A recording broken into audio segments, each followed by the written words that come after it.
sort of getting the gist of it, and then got scared when you said, Finny, go to voice channel 2, and like, I don't need to know this, I don't need to know this.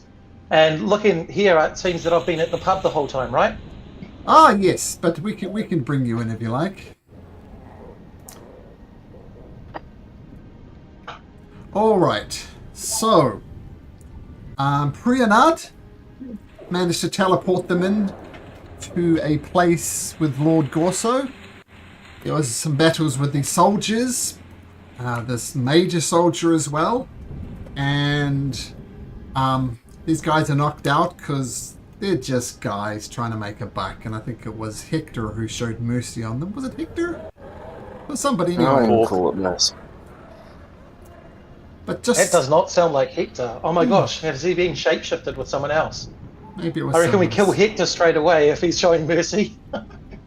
And the other thing to note as well, which you might have missed with the weird recording, is where Pastor Timothy is acting very weird. Almost as if he doesn't know... Well, no, not almost as if he doesn't know you. He appears to not know you. So this is a problem. But where we picked it up at the end of the last session is, if you remember, victory had Lord Gorso finally fell. You got the torque from his wrist, and the unicorn cudgel that he was wearing, which you've given back to Priyanad, and Priyanad basically says, I'm going to rest up, then teleport the hell away from here. But when you left, you're just a bunch of dudes, really. These guys on the tower who have... you see the arrows pointing through like... what are they called? Arrow slots? Is it right? Not ballistas, something. The little space where you stick your arrow through, so it's very hard to hit. And they say, "Oh, It is called just arrow slits or arrow loops." No, an arrow slit. Balustra? It's a tower, isn't it? Oh yeah, okay, fair enough. Murder holes. There we go. Murder holes. And as you entered, 9 archers on the various towers point arrows. They're all locked on Hector Gorso. They say, all right, look, this is going to go down. Yep. Didn't my plant growth overcome 2 of those towers that I did? My understanding was it blocked, blocked it okay, around. Gotcha. But yeah. So the 9 archers have their arrows pointed on Hector, and they say, all right, it's going to go down one way or the other. Number 1, you're going to throw down your weapons and surrender. Number 2, we shoot you through full of arrows. Your choice. Drop down your weapons. What do you do? Can I just Well, carry he's going the to body? sheathe mine. Sorry, Erendor, we'll start with you. Upon hearing their voices and hearing Torque trying to put his weapon away, I'm just going to carry the limp body of Lord Gorso out and just toss it off the steps down by Hector with a thud, so they can see their lord's been killed. Now, to be fair, you are inside of the tower. Would you have left with them?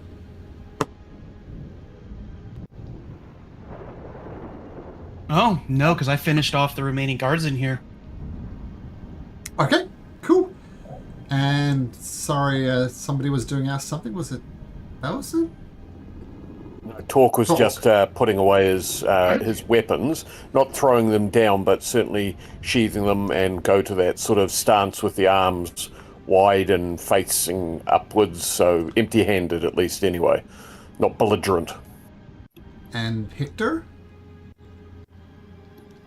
Did you see a guard about yay high come running out of here earlier? Oh, the one that was cut down. You're not making a good case for yourself, Sunshine. Get on your knees or I'll pepper you full of arrows. I think he was quite clever running, eh? Do you think that we've just waltzed our way in here and that your arrows will stop us? How many guards do you think were in that building that I just left from? Look, don't pretend we don't recognize you, Lord Gorso. We know that you're the coward that ran, that left behind, who Daddy was too tough on him. This is not going to be a fair fight, because it's not you guys versus us. It's us 9 versus you. Drop to your knees. 9? 3 in this guard 9? tower. Yep, in the towers. There's 3 Last next time to- I just checked, we just killed 10 guards. So, if I do the math here, you're about 9 guards short of standing a chance. Can I take that on board? I still want to know what Balson and Pastor Timothy is doing, if anything, for Pastor Timothy. So start with Balson. What's Balson doing as Lord Gorso is having this conversation? Well, I'm presuming that I've just run up here, and so I have no idea quite what's happening. But I think I'm going to go across and just grab this person and hold it in front of Hector as a form of shield. So I'm going to sort of go around Hector and sort of try and sort of create some form of cover for him, and sort of yell out to the towers like, "You've seen what we've done. You've seen what we've done to the lords and these other soldiers. You don't want to be next on our hit list." And finally, it's all happening at once. Finally, Pastor Timothy. What's Pastor Timothy doing? This unusual state. You are muted, Vinny, if you're not aware. Just hiding in the house, retreating in there.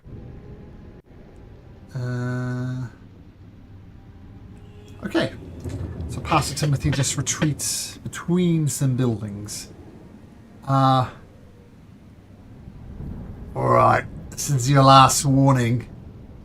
And at this point, Aaron Dorr, you can make an appearance on the scene. Yeah, I'm just gonna drag Lord Gorso's limp body out, and I'm actually gonna ask Prionod if he could just teleport me and the body to the courtyard. No can do, friend. It's a 1 day per... I can do it once a day, that's it. Okay, I'll just drag him to here and give him a tumble down the stairs so he flops by Hector. And at the moment the head, the body appears, it's kind of dumped down the stairs, obviously broken, obviously dead. The soldiers with the archers, their bravado stops for a second. And they say, "Alright, so you killed the Lord. That's right, one of the kids can take control. Now you're making a case about why we shouldn't shoot you. Hector, make a persuasion check at advantage, with Balson by your side and the body of Lord Gorso at your feet."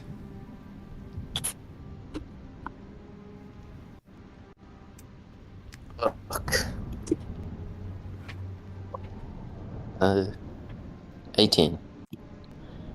Look, I would quite like to have some help, or at least somebody capable of running this place.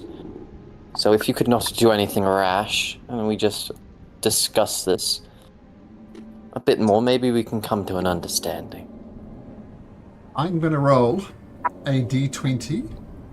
If it's an 18, 19, or 20, your persuasion check fails. So it's going to be a flat roll.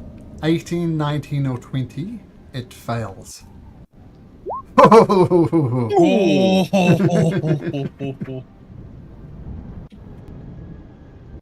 Alright, alright.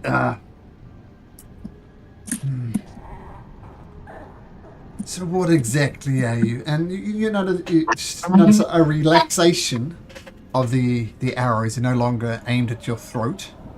Alright, so you killed the Lord. What is it that you want, Lord Gorso? You want rulership of the town? You'll have to go through the siblings to get that. Or was this just a revenge mission?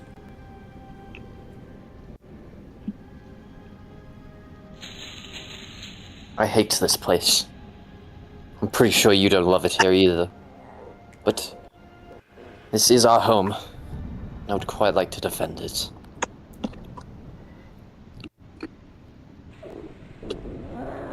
So, your plans to stay in as a ruler?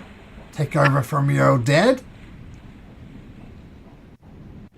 Yes, but hopefully we can diversify this place, and I don't mean culturally. Well, It's enough Gorso in this town. the former Lord Gorso definitely had his eccentricity, shall we say. But look outside. We got a nice cozy keep here to keep us away from the rain. We have many houses which are sheltered from the rain, and a wall from the outside to keep out untowards. Say what you like about Lord Gorso, but the structure of the town is among the best. We're walled, we're safe. Yes, we've got all the extra toes to prove it. I don't suppose there's one of you who's in charge more than the others. Well, that would be Polydeus. You know Polydeus is an older son of Lord Gorso, and he would be like you were destined to rule Lord Gorso, but you left for very obvious reasons. But Polydeus would be the next in line. He would probably want to claim ownership. And he's just as much an arsehole as Lord Gorso. You don't trust him as far as you can throw. I don't suppose any of you would go out of your way to sacrifice your lives for him. Well, I don't know. Things are a bit different at the moment with the body. I mean,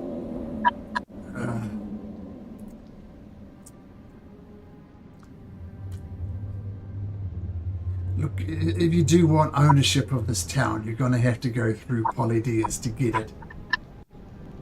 And I mean, if you choose the violent way, well, I don't think you'll get the people behind you. You'll just be another violent tyrant. We've had our full of violent tyrants. I've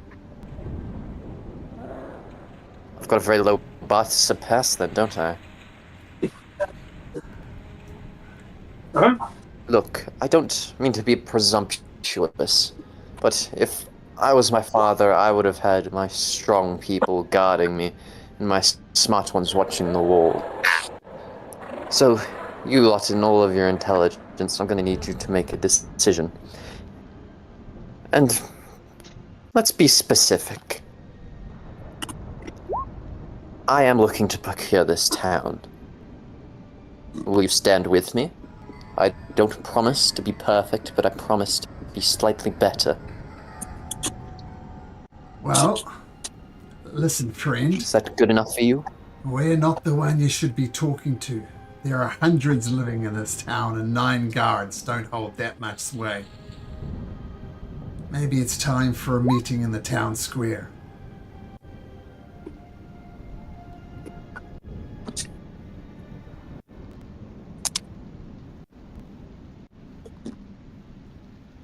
That doesn't sound like the most terrible idea. Oh, just a little added detail. I don't think I'll be letting my brother be continuing on his position as head of the guards, so one of you should try and prove yourselves. There's a promotion waiting. Let's go get the townspeople. There's still everybody's still trapped in there at the moment. Does the plant growth go down? It's not concentration, so let's see here. Was it going to take some gardening to get through? It's an hour. Wait. One action, all plants for him thick and overgrown, excluding areas. So it's not for a year. It doesn't have a. So at the moment, it's either quarter movement, and it's going to take weeks to cut it down. I think it just grows and you've got no choice. It's done. Yeah. Yeah. All right. So the guards leave their post. You hear them walking around and gathering up people. And before long, a crowd appears outside of the, what's it, the Floating Nymph, I think. As much as a town hall as anything. And there we go. Well, I'll stay around here. Priyanard's going to stay in the tower and teleport when she has a chance. And the entire population of Gorso comes out. And leading them... Whoops. That's not right. Oh, I just moved you all... Ah! Oh no, I'm invisible. Paste. There is...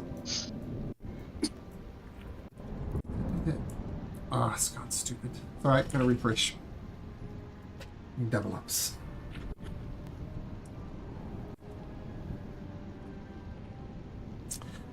So Polydeus comes out, flanked by his two siblings.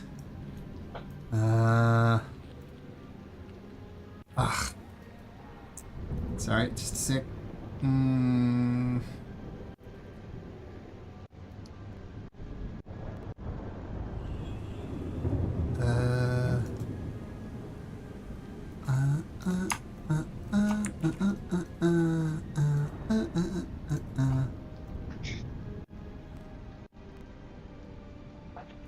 I did it again. Damn it. There's them. Get one of those. You guys are scattered around here. Okay, so Polydeus emerges from one of the nicer buildings, flanked by his two siblings, Acantha and Xenos. And Polydeus boldly walks up to Hector. And he says, "Ah, Hector, it has been a while. How are you, brother?"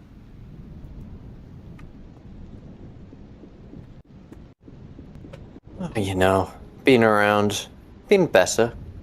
Care to lend me a hand? Well, I would give you a hand, but there seems to be blood on your hands. You are guilty of patricide, my brother. Oh, be assured, it was a painless euthanasia. Euthanasia implies some willingness upon the former lord. I just assume he did not shake off these mortal coils willingly. He couldn't handle the stress anymore. He didn't need to say it. You'll get no argument from me. The old fool was losing it. He wasn't as stable. I mean, ever since Mother died, he hasn't been quite the same. But you've returned. The crowd gathers. And that's the word I want to focus on. You've returned. You've left and come back. Well, I've been here. I've been taking care of the city. I've been tending to the people while you ran away. So this is my argument. This is my argument to you people of Gorso. I stayed here. I weathered the storm with you. I helped as best I could. Well, this usurper, who was the promised one, that wasn't good enough for him. Even though he showed much promise, he chose to run. So I ask you, people of Gorso, who do you side with? The one who stayed with you, or the one who ran? One of us is leaving town tonight. It should be Hector Gorso.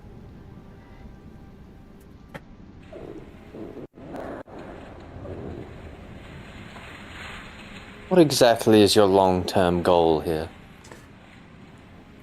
Short-term, survival. These are tricky times. Medium-term, re-establish crops. We have systems in place. We're looking to construct shelters over the crops. We know the rain will eventually rot the wood, but we'll keep on repairing it as best we can. We have a rudimentary filter system happening to turn the water, while not palatable, at least not poisonous. We have plans. We'll refortify the wall. We know what lurks out there. Some of it is best kept at bay. Some of the creatures have been mutated from this rain. The deers walk with broken bones and open wounds that will not heal, that are infected. And some of them have gone mad. We'll have a city guard on defense for that. And we will keep our commerce moving as much as possible. Money in motion is, of course, better than money static. We'll keep it in motion. That is my plan. Sorry, I'll whisper to Hector. Yep. I'm going to whisper to Hector as he's doing his spiel about crops. If you just give me a night's sleep, you will have my power to enrich the crops yourself. Put this asshole in his place. So what you're saying is you're going to wait for the carnage to be at our doorstep, till it's ravaging our lands and as our people starve and are hunted. Then your preparations shall act? No. I didn't run away, I was setting things in motion. As you know, this is all... Well, as you might not know, I don't know how well-informed you are, holed up in here. But this rain was caused by the Queen.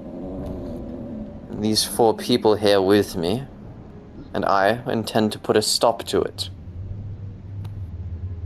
Not to mention we can have crops growing here by tomorrow, if need be. Mutilated animals?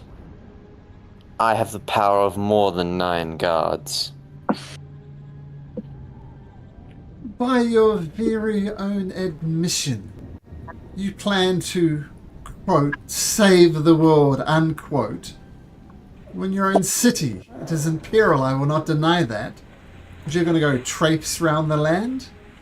Now that father's gone, we will consider our alliances better. And if the time comes, if we think it's appropriate, we'll take up arms against the Queen. Or you gallivant around Anglerion doing God knows what. Your own admission, you're not going to stay here. You're going to go. You can't lead in absenteeism. You must stand here, which is what I offer you, people of Gorso. I will stand with you. I will weather the storm with you. Well, Hector Gorso will just leave like he has done so already. Arendor, what are you inciting? When he said, that they will take up arms against the Queen, I don't believe him. You make your roll.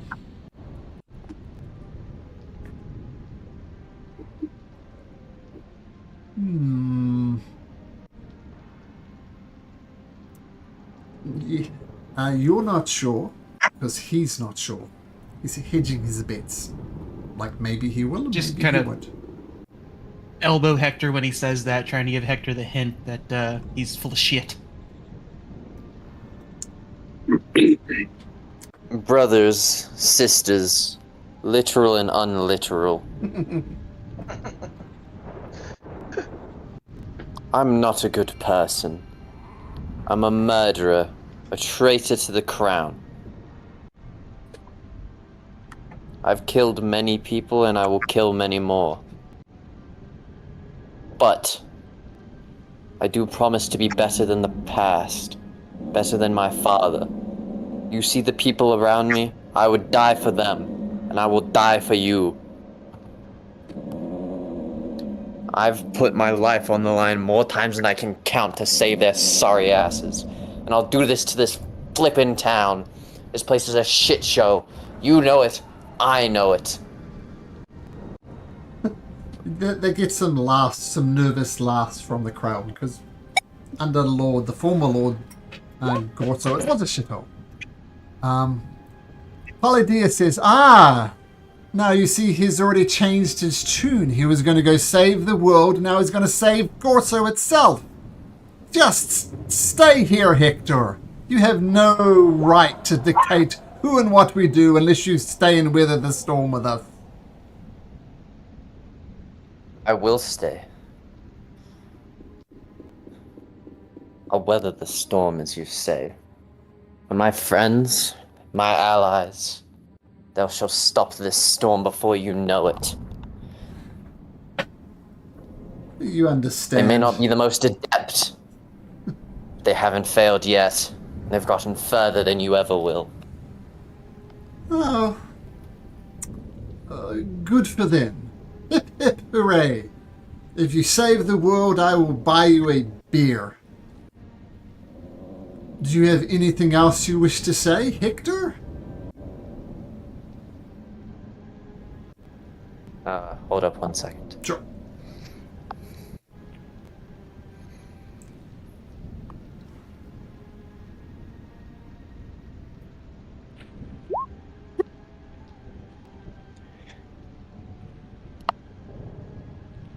Do you know what will happen once they've saved the world? I'll put up a fucking statue of them. And finally we'll get some attraction to this town rather than the brothel.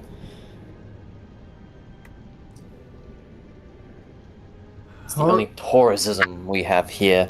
People coming in here and getting fucked, literally and unliterally.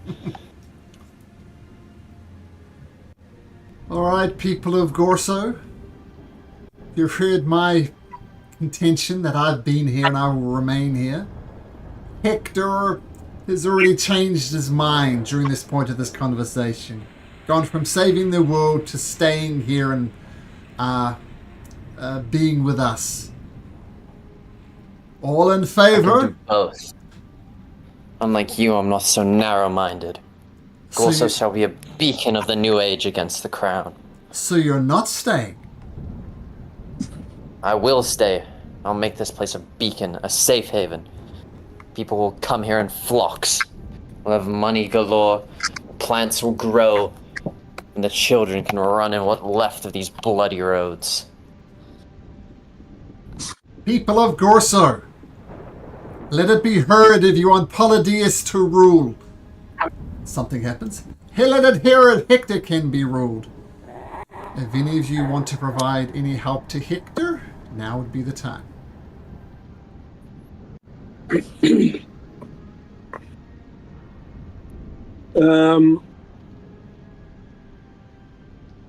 Guidance? I think I would like to sidle up to Polydios and just whisper to him, these people are fucking unhinged. And I'll subtle cast guidance on him. All right. Anything else? The debate per se is over, though, isn't it? Mm-hmm. So they're doing some sort of vote. Okay. All right. Well, sorry, I should have thought about that before. All right. Well, I should have done something previously, but I didn't. So, bad news. Carry on. Lie to you. Okay. We're not in a great situation. So Polydeus is going to make a persuasion roll with a d4. Persuasion is charisma. He has a +2 to charisma. So I'm going to roll this. 12 +2 is 14. Plus a d4 is 17. That's right, isn't it? 12 is 17. So Hector, your job is to make a persuasion check at advantage, plus a d4, and the DC is 17.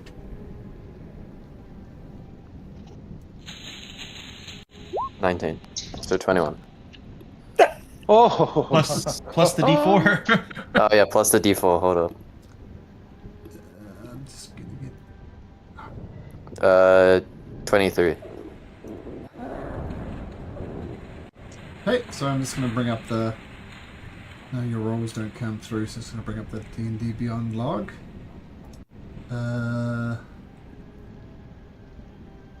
Okay, not that I Don't doubt your sincerity.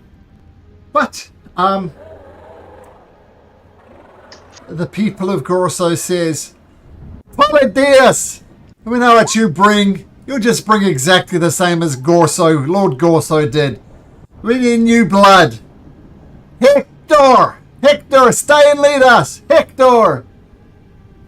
And Polydeius drops his head and he says, seems the townfolk has spoken, Hector. I made the statement that one of us would be leaving town tonight. It would be well within your right to kick me from this place, or you could leave me here as an asset. The choice is yours. May I be honest with you, brother? May I speak openly? I hate you, and I'm sure you hate me just as much. Fair. But I think you know what the people have said. And I'm gonna come in closer, almost as if pulling him into a hug and whisper, if you ever step out of line, you'll meet the same fate as our father. This isn't a threat. It is a promise. We can coexist. But I'll tell you something. Gorso didn't die painlessly in his sleep. He got mauled to death by savage dogs as I watched. This is true. And he gives you a slight bow and says, understood, Lord Gorso. You may stay. What do I tell you? Fucking unhinged. Get me out of here. Alright. So Polydeius, Acanthus, and Xenos, the three siblings younger than Hector, they start going about their business and they start, just doing the best they can to help out. I'd like to have a word with Polydeius, well, any of them, or all of them, and just say that seems like town might be a little bit hot for you guys. If I may be so bold, my name is Timothy Wiltamer, and if you would arrange passage for us to Oathbreaker, I'm sure my family would receive us very well. This is not a good place to be for us. Oh, what in God's name are you talking about, Pastor Timothy? Pastor, what do you mean? That's the second time someone's used that. You used to preach here. You used to preach here, you daft fool. Bullshit. I've never been even near a church. Are you dressed in the robes of the holy, Timothy? Like, do you look like a holy man, or your appearance changed over time? I'm wearing a breastplate. I guess I am. I'll look down and this is the first time I've noticed. What the fuck? Why am I wearing? I think that was going to be my point. Like, aren't you dressed? I mean, they're just saying the token looks like a holy man, right? But that doesn't mean to say that that's what he looks like now, because things change. Yeah. Look, you daft fool. This is a bit weird. You look like you need a drink. Come with me, friend. And Xenos takes you to the bar and buys you a drink. Pastor, look, please, I don't see what's wrong. Like, I've obviously missed a lot, but you are our very good friend and ally. Like, please, like, there's no need to leave. I think maybe you got a knock on the head while we were fighting. Did he get a knock on the head, guys? Look, it's been a weird day, and having a drink and that, I think we could probably... when I was in... The first thing I remember, actually, is staring into this fire and amazing sights that I could never describe. and that's it. And then I don't even remember this morning. Pastor Timothy, you have shown remarkable forgiveness and maturity and wisdom, and I guess you must be, dare I say it, the most honourable, even-handed, welcoming person I know. Now And, I'm fucking that you don't know me. Well, I don't know you right now, I will say that. It seems like you've lost the last several years of your life, if not a few months or whatever, but Right. everyone Well, here is confused by what the statements that you're saying right now. the way that you describe me, it doesn't seem familiar to me and myself, but it does. It's how I would describe my father. If you could take me to him, and I'm sure he would be able to repay you if you could get me to. Or have you? I don't know. You've met me. Have you met him? I've certainly met him, but look around you. This realm is in chaos, and we were on a mission to save this realm, including Gorso. And yes, I don't think that we should take you to him. All mention of your father up until this point has been one of animosity, and you seem bewitched. You seem, dare I say it, you seem not yourself. Perhaps I might be of assistance in this matter, says Polydios. In the interest of moving Gorso forward, I can perhaps clear up this confusion. Did your friend, Pastor Timothy, go into this building here? Yes, he did, by the way. Yeah, I did. I did go in there. Yeah, That was the last thing you remember? Yeah, well, the first thing I remember, really. Yeah. Well, the first thing, yes, of course. In there is something which was the former Lord Gorso's pride and joy. It was a view of the elemental chaos, as he caused it. I suspect once he started looking on it, this is one of the things that started him to have his eccentricities more obvious. I think what happened is your friend, Pastor Timothy, has looked into the void, sees things that no mortal should see, and he's lost his mind. What is the cure for this? I think time. Given due time, he should recover his senses. How long? That is another question. I thank you for your help, Polyidus. Besides, Does that make sense, Pastor? Certainly, the chaos that I saw was. I do have a sense of overwhelmingness to it, but time. We don't know how long. Well, I'll say this: you've stuck by me through more than thick and thin, and I want to do the best to return you to your true self as best I can, Pastor. But just be aware that with this lapse in memory that you might get taken advantage of, and I want to sincerely offer this. I will tell you the truth in everything,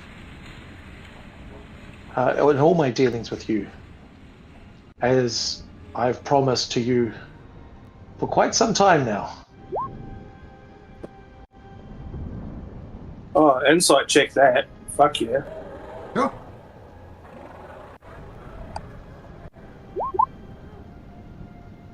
I don't even want to roll because I am being honest ever since the father stuff has come away. Ever since in the grotto of the zoo, I've told him the truth.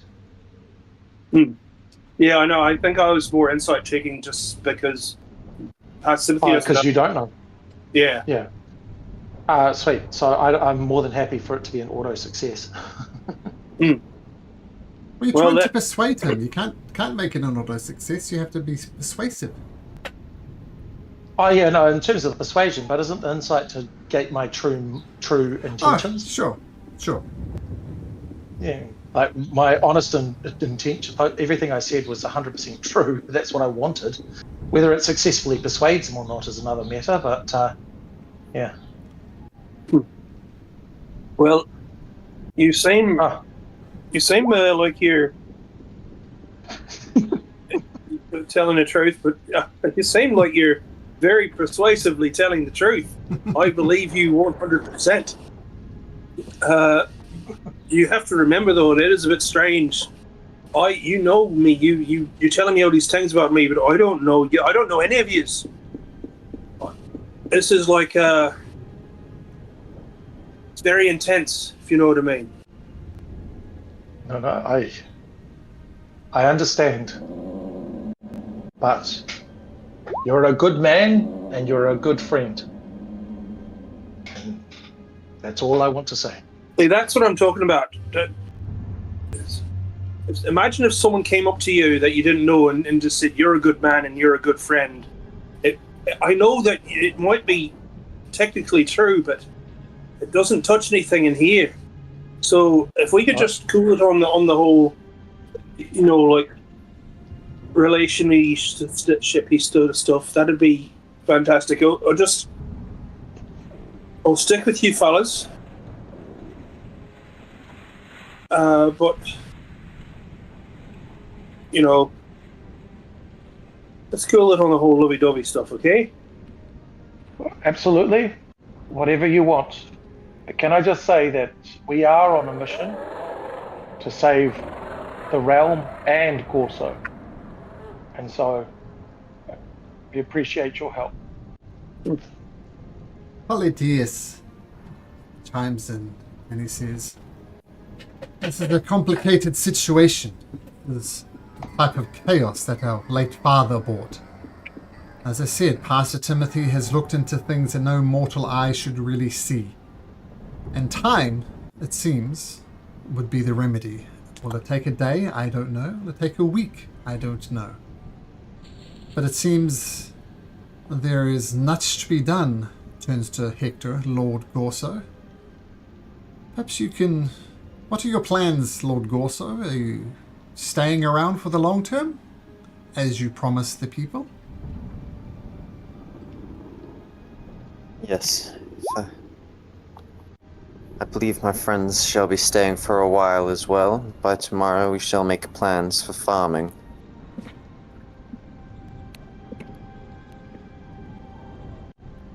Alright, so just above the table now, Hector, your character is going to retire and rule Lord Gorso. Is that your intent, or do you have other devious plans? What do you want to do as a player?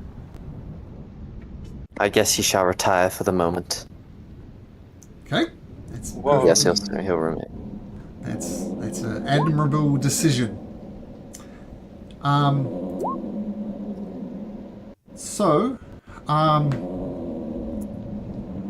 What we'll say then, Hector, you resume ownership of the city and will be its steadfast ruler, and no doubt will be no doubt they'll be coming back to Gorso at some point, where they'll find Hector probably ruling. So let's just go back to Aglarion. The next day, I would spend 8 hours to enrich the land of Gorso for Hector, so that they're enriched for a full year. And before they go, if you find anyone you find trustworthy enough, send them back to Gorso. I can't promise to keep them safe, but I can give them shelter. Send them with a code word so I know they're sent by you. It shall be the wind of change. That shall be the password. I like it. Good luck, my friends. Gotta write that down. Sorry. I was literally pulling up my Imagine. notes. The wind of change. The wind of change.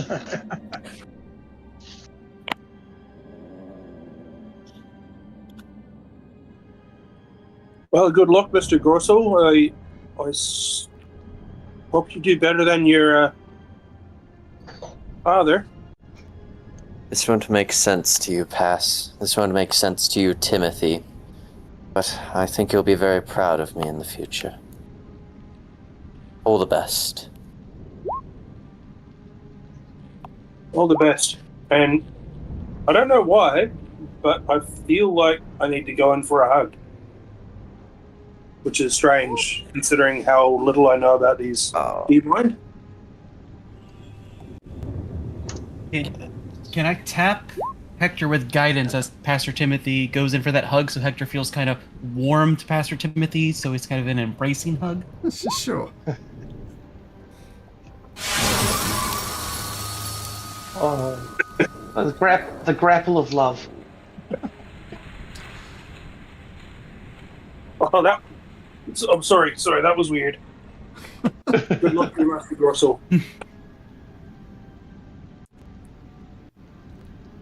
So what we can say is Hector, leaning on 3 of his loyal allies, Baelson, Torque, and Erendor. Not so much Timothy, who's still a bit confused.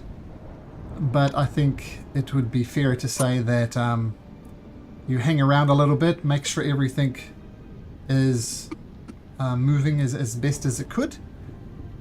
And after, what do you think, you stay 3 days, something like that? At least 2, because I need a day to get my spell slots back and 8 hours to enrich the land. So whatever the group wants, but I need at least 2 days to do that. And we do need to check. I forget who ended up with the torque, the silver torque. I thought that Because was does Hector. not Timothy also have one of the torques? I've got the mithril torque. So we should draw his attention to that and who ended up with the silver torque. I believe I ended up with it, but I shall entrust it to the group to hang on to. Should we?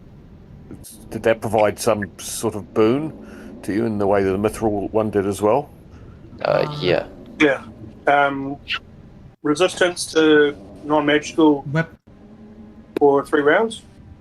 I thought it was resistant to anything that wasn't silver for 3 rounds. Yeah. Yeah. But Yeah, I'll But put it in the piercing. chat. Put it in the chat. Almost like a barbarian resistance, so it won't help you with fire, for example.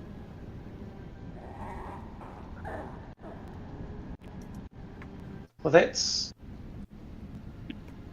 I mean, like story-wise, we need to reunite all the talks together, right? That's what we need to do in order to summon the Tower back. tower.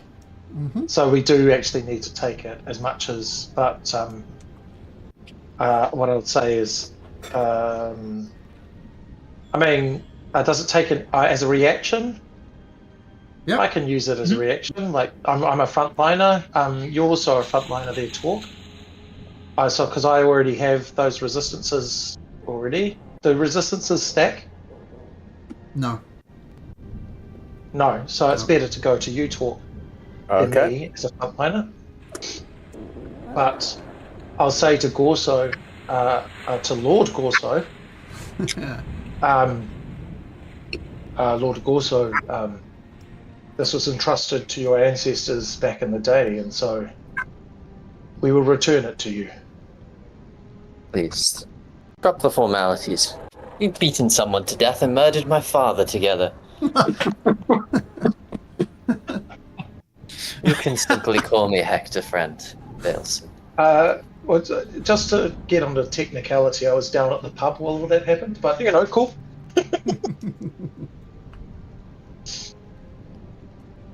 After a few days of helping out the Lord Gorso. Alson Torque may be providing some back-breaking work, as is your way in Erendor, blessing the land as much as you can to make it as fertile. And it does make it fertile, but this is a battle of something that wants the ground to rot and something that wants the land to flourish. So it's not entirely successful, but it definitely helps out. And we will put another one of these on the land to imply what Erendor has done. The land around here are more fertile than usual. You guys see the green ring, right? The green thing? Yep. Yeah. So that's, and we have some other places around the land. After the third day of hard work, you get a good night's sleep at the probably inside of the keep. Safest place. Yep. And on the fourth day, you lead. Master Timothy, you want to come in out of timeout? Yeah. Oh shit! I wake up on the fourth day and I'm like, "Well, this is interesting. What the fuck happened?" Oh, hey, Baleson, that was weird. I'm back. Oh, thank goodness! And I reach over and give you a hug. Oh, thank you. The light of the Redeemer be upon us all. Yes, sure, certainly. And once again, he has proved that no matter what happens, there will be redemption. Redemption for my memory. Redemption for us all. Redemption for old Master Gorso in the form of dog food. So what happened? No. He looked into the void past to Timothy. He failed his saving throw. He rolled on the madness table. He rolled amnesia or something like that. And he rolled a d10, and that's how many... That times 10 hours was how long it was going to last. So 90 hours of madness. Medium-term madness. Wow. So that's just how the dice worked out. So, that thing's still there if anyone else wants to have a look. No. Right. But while we're here, and I've got my wits about me again, I wonder if there are any information among the Mad Lord's stuff about other Torques or anything else that we could find. But know as much as you do. Well, actually, they're a bit confused. Lord Gorso would hoard the information. So, I mean, they see one with Nangrath written on it, for example. So Nangrath could be a place to go.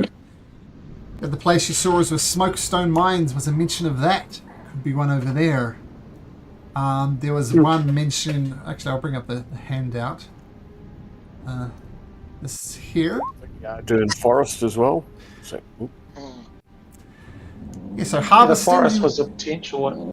Yeah, Harvesting, remember you went there and it wasn't there. There was a lady, I forget her name. Somebody Blackbone. Who was the red... Yeah, there we go. Haran. Who was the lawgiver, but she went out looking for dark magic. In regards to the Dark Angel, she had a fascination with that. Odinberry you've already got, because that was on the Queen. Smokestone is the mine over here. So that might be a visit worse over there. Gorso you've got. A Lord Erd Wise Dragon Friend Arden. No idea. I think someone picked up that there are the Arden Hills and the Arden Forest. That way, you don't know who this lord actually is. And the last one, Nangrath, which is just a few days' travel from Gorso. To the north, right? Yeah, Or northeast or whatever. Northeast, yeah. Well, we're not going to get any closer to this Nangrath place. So, unless anyone has any other ideas. That seems like... Well, Why would we not get closer to Nangrath? Well, I mean, we're already up this way.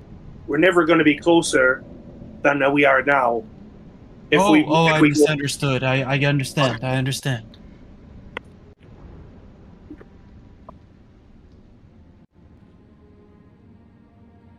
So, you're making your way to the Nangrath via the Green Road.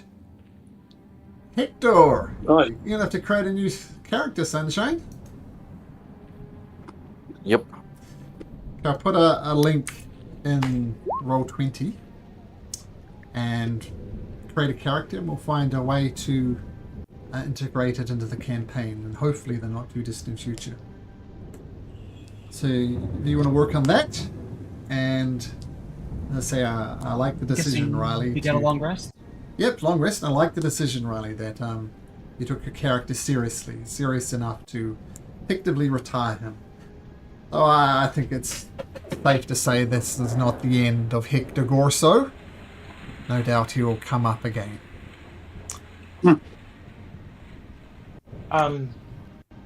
Yeah, in our first campaign, my character did the same thing. Hector. Except there was like about an hour of RP as everyone in the party tried to convince me otherwise.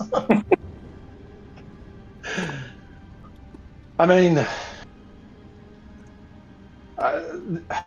Nangrath sounds fine, but we're also awfully close to this side of it as well, and we might like the Arden Forest is right there, the Smokestone Mine is right there. I mean, it might be better if we go that way first, and then on our return, perhaps go. It has that potential. Does that make logical sense, or is it better to go to Nangrath? Well, I suppose you're right. We kind of go through Gorso whichever way we go, yeah? That's true. We'd have to re-go through Gorso on the return. At the very least, it's a place to rest. So, one thing I'll point out at the lodge. Actually, everybody make me a history check, except Hector. Make me a history check. I'll guide Pastor Timothy on this. Hey. Dirty 20. My screen's going weird. Me there we too. go. Let's have a look. Ah, there we go. Over here is the Lodge of Wanderlust. Now you notice that location has always been revealed. Like in the same way that Odin, Beer, and Nangrath is nothing hidden from the map. Like obviously as you find stuff. Like the Field of Nightmares, for example, I revealed that. But the Lodge of Wanderlust has always been there on the map because it's a well-known location. You know, there's a guy there called Cygnus. Cygnus is, how would I describe him?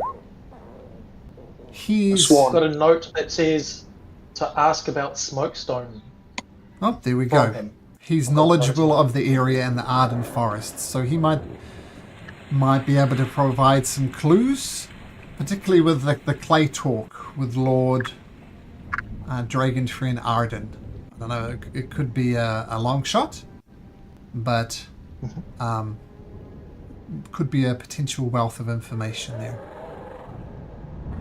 And of course, there is also Smokestone Mines. There's Aberdul White Gates Workshop. Who remembers what that's about?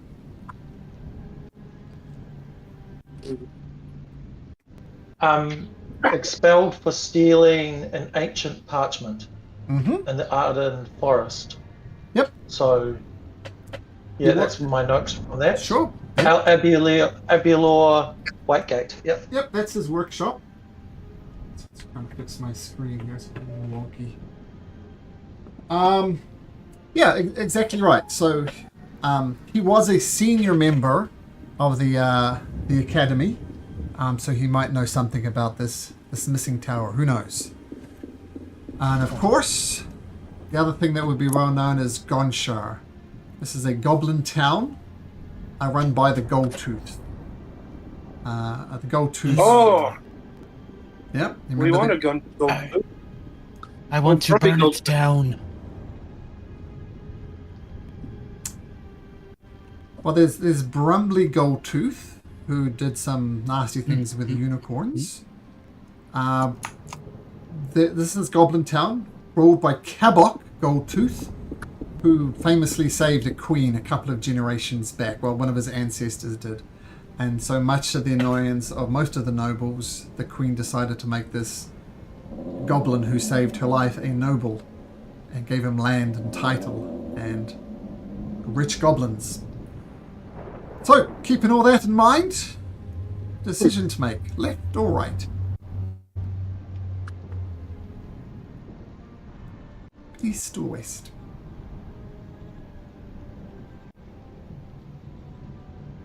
Well, it seems like west there's more stuff that we know of to do.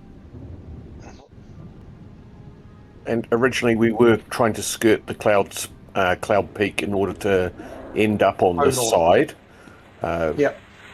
of what we've done. Because remember, we crossed over to get to Gorso partway there. So perhaps we should stick to our original plan of heading west while we still have the 2 talks to see if we can locate a third.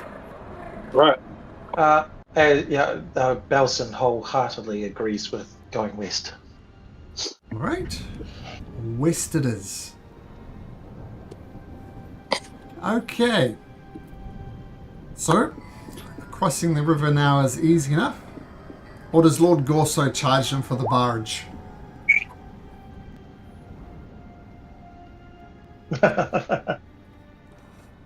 Level 8. Level 8, Lord Corso.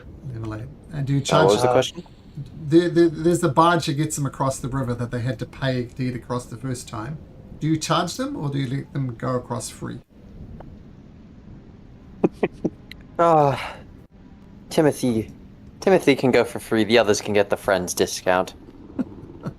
A quarter off. Oh, no, wait. 1/3 off. But you're killing me there. Can't go any lower. You're killing. Buy two, get one free. There we go. 5 silver pieces. I can't remember what it is, but I'll say 5 silver pieces is a friend's discount. Of course, Lord Gorso's got a city to run, right? You can't be handing out favours. Unlike every politician ever in the history of the universe, he handed out favours. Didn't do it.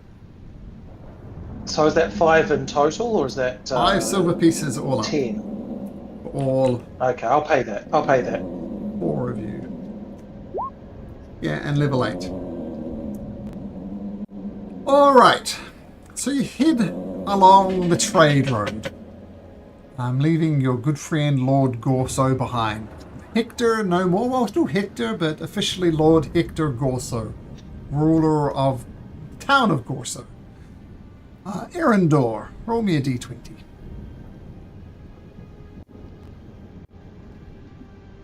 $13. Okay, so you press on through the Wedgewood, like most of the locations around there. The forest was once a lush thing, now it's almost rotting. You do see the odd wildlife, but as I said, they typically have wounds on that are infected, pus in them, wounds that don't heal. And you finally come to the Overpass of the Giants. And the Overpass, we'll find out shortly, as we'll take a short break.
Drink a mysterious potion just to bring that classic in there. Definitely be some mysterious potions. Yeah, I perhaps think we're gonna do a horse trick, so there'll be a couple of animal handling checks. No. For sure. Let them know beforehand and give the stag like the real, like the one with a bit of attitude. Yeah. Naughty horse. All right. We're So all what set I'd to like go? to, yeah. Yeah. Okay, cool. So once again, saying goodbye to Lord Gorso. Well, see you later might be an appropriate phrase. You come to the Overpass of the Giants. Now this particular overpass is a half a mile from end to end. It is a massively long bridge. Actually, no, it's a mile across. A mile. Okay, North American, how many feet in a mile? Should you know this, Doug? 12 feet. Oh, we've said this so many times that now I forgot. you do tomato, don't you? What? Aluminum. Well, Is it made out of aluminum? Whoa, 1,240. Nope. No. Nope. Okay. 1600? Nope. It's that much. I just looked it up. I don't know either. I looked it up. 2.8. Yeah. I mean, obviously, right? That's Obviously. a good for your step count. Yeah. All right, so this thing is 5,280 feet across. It's massive. Yeah, okay. So you guys proceed over the top of the Overpass of the Giants. 5 tomatoes. Yeah, that's what I was telling you how to remember it. 5 tomatoes. 528 O's. Oh. 5 tomatoes. Oh my gosh. Because that system makes so much more sense. Because 1 mile, it makes no sense that that's like 1,620 meters. That's just stupid. It's logical. So it's 176 rounds for us to get across. Oh, are we not going to rush? Well, you tell me if you know this about the bridge. Huh? Thanks.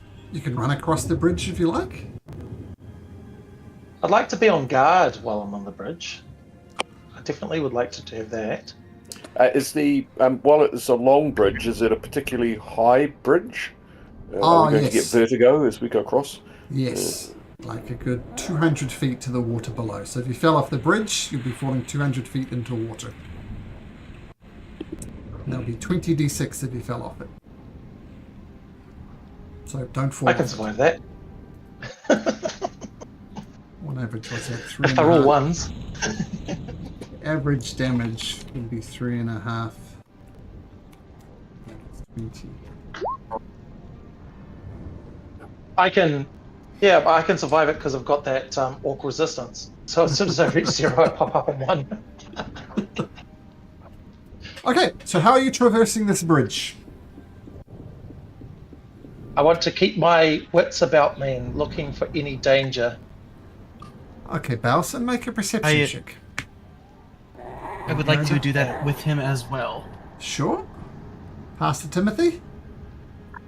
I'm going. Is there a handrail? Good question. There is. Yep. Yeah. I would like to climb up on the handrail and try to walk across on the handrail. Are you sure? Yeah. Making an acrobatics check. I'm gonna touch his foot with a guidance. Oh. Oh.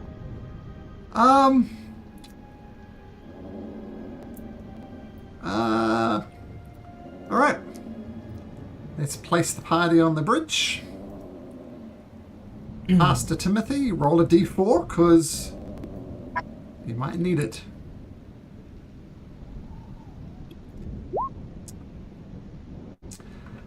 So, As everybody's going across the bridge, Pastor Timothy, you're trying to be a cool dude and balance on the edge. Well, Make me a dexterity saving throw, Pastor Timothy.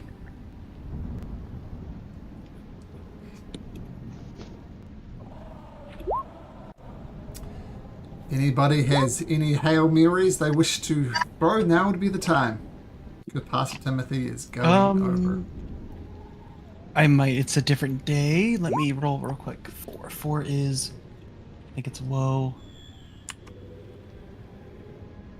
How's it going? Yep. No, it's a whale. Creature's about to make an. It's about to make an attack roll. Oh, he's making a saving throw, right? Yep. just made a saving throw.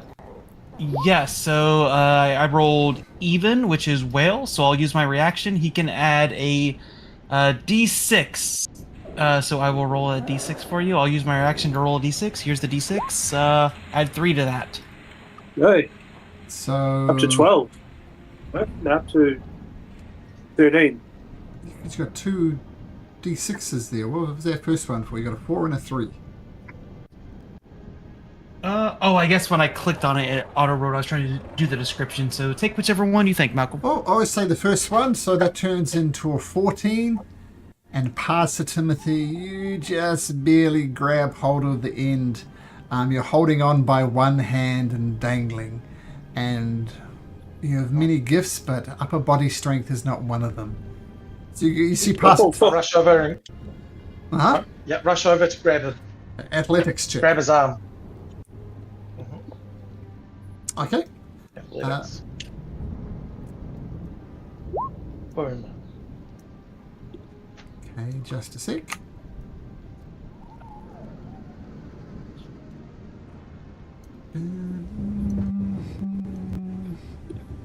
Gotta roll something.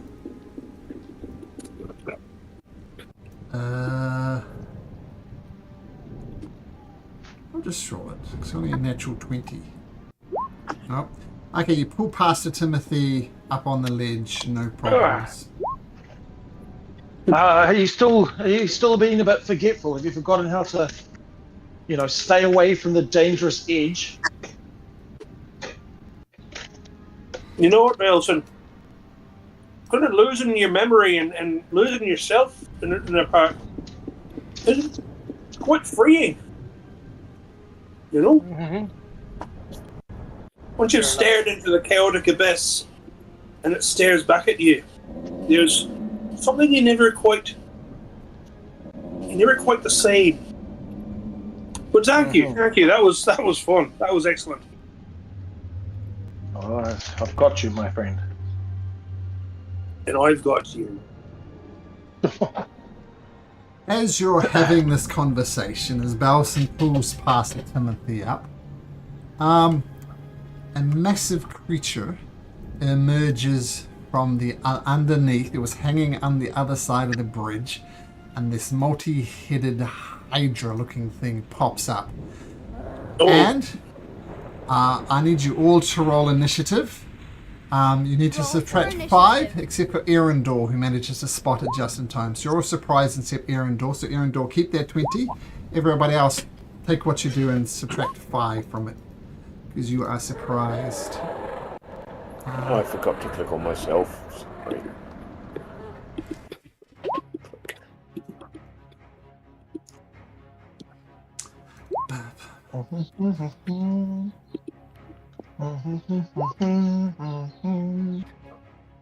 Okay. Oh. So don't forget to subtract 5 from it by clicking on your initiative in the turn order and taking 5 from it. And while you're at it, make me a history check. All of us?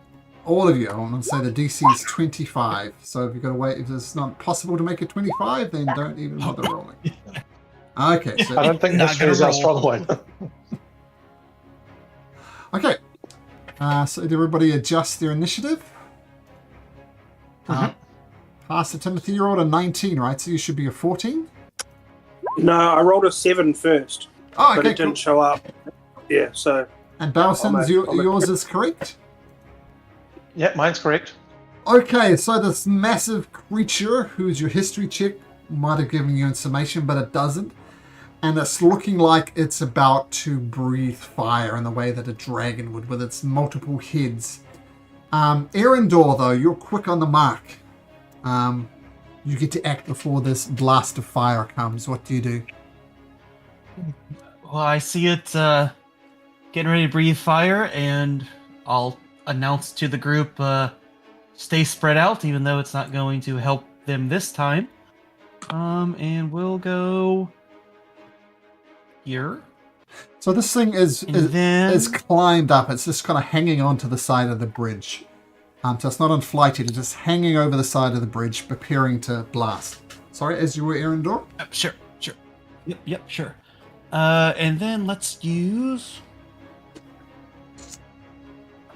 this ability. So I'll go ahead and cast. I get 3 uses for my proficiency bonus. So let's do a shadow bolt, aka guiding bolt, at the creature. So it's a 24 to hit. 24 doesn't only hit, but it lights up this Hydra-looking thing. So roll damage for that. Yes. So 13. Its shadows are dancing all around it for advantage for everybody. And then let's go ahead and use a bonus action to go dragon form. Yep. Okay, what does that mean? Oh, this is a circle of the star, so it's just the advantage on my con if I con save is less than 10, it equals 10. Okay, so preparing for no doubt a concentration spell. Okay, so Erendor dives out the way, this creature, and he passes Timothy, Balson, and Torque to all make me dexterity saving throws as fire erupts from one of its mouths. That's a pass. That's a fail, Torque. Yep. And I forgot Balson. That's also a failure. DC's. He does. Are you guys close enough to me? To be? Oh, you're not in my aura. I'm not. You fool. No. Balson, you should have advantage on dex saves. That's true. Danger sense. Of course I do. The 15 is the magic number. Well, not good. So take 30 if you failed, 15 if you succeeded. Yep. I would like to use my reaction because I get 3 uses. I already burned 1 because my cosmic omen. I got even, so when my creature with expect to make an ability check or saving throw. So, Ailson, sorry, it's too risky with a D4, so I'm gonna give this one to, it's a D6. You still need a. Yeah, let's give it to Bailson. So. Okay. Wow. There we go. 6 to Bailson. All right, so Bailson, Thank you. take 15 points of damage. As it's Actually, flame heading our way. yeah, breathes fire and it goes.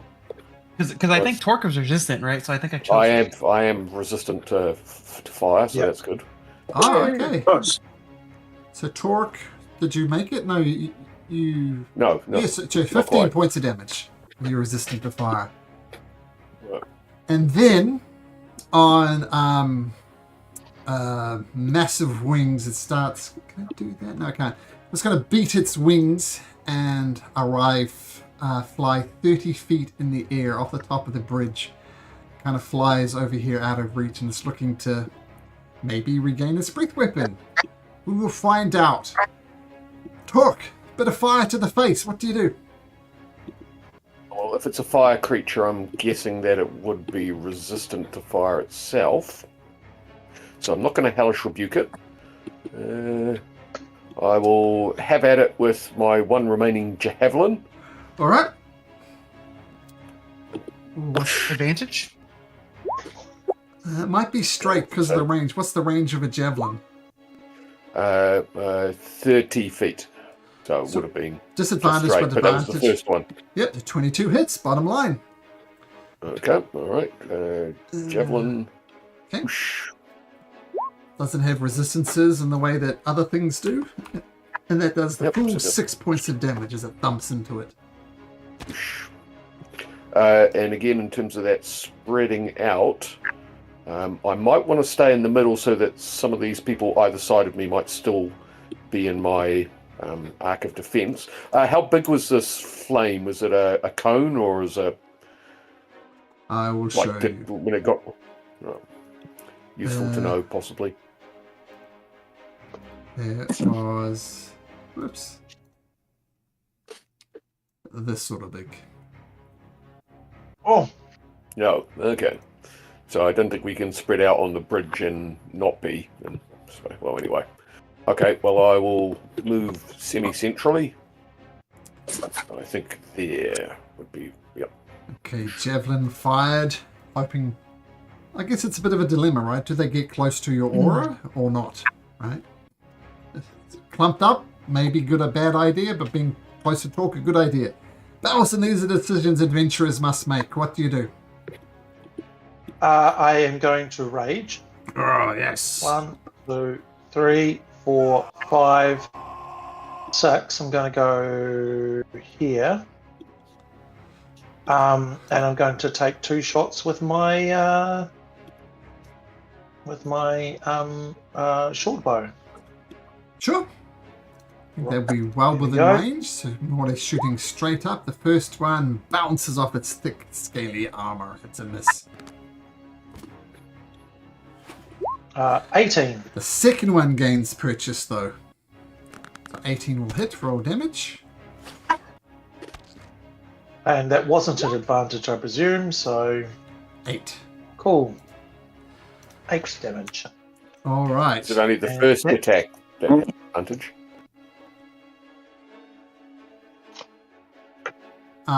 That's true.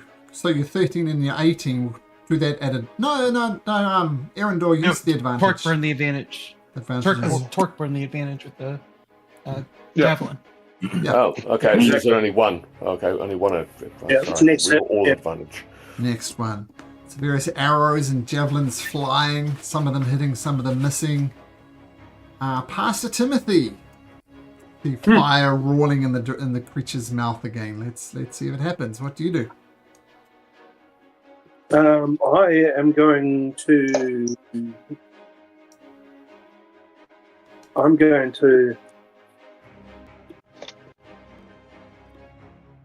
Run down this way,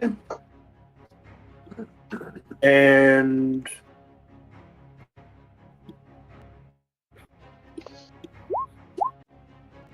Fly. All right. Nice. fly, my friend, fly. On Torque. That's current. Yeah. All right. So it was 1, 2, 3, and I'm going to move 1, 2. What's good? There's nowhere that's really good. So I guess I'll head back here. That's that. Action for the bonus action. No bonus action. All right. Erendor, Yeah, the only no. one to escape being scorched. What do you do?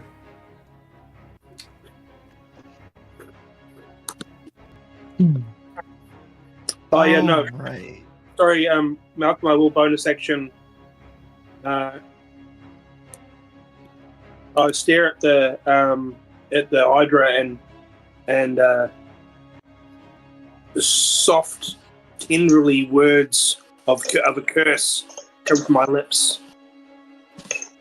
and it's a Hexblade's curse on old mate. Oh, awesome. Okay, he is Hexblade cursed. Okay, as you were, Erendor. What you got? So, we're outside and there's the storm still going on as always, correct? Of course, yep. Okay, so Erendor will move here after definitely seeing that breath happen on his allies, and I'm going to cast Storm of Doom, aka Call Lightning, So if I'm outdoors in stormy conditions when I cast the spell gives you control over the existing storm. That doesn't matter. What matters is I get an extra 1d10 to the damage. All right. Cool. And it's concentration. But I have my Form of the Dragon up to treat a roll of 9 or lower as a 10. And I think it's also when I cast the spell. When I cast the spell, choose a point I can see under the cloud, a bolt of light and flash. Yes. So the Hydra must make a Dex save, DC 16. Which it fails, but it'll use a legendary resistance to do it. It's got resistances, but not actions. So I rolled an 8. 4 damage, and I'll take half of it. And it takes 4d10. All right, so it'll be half of that, 2d10, or 4d10 halved at least. So 12 points of lightning damage as lightning crackles around it.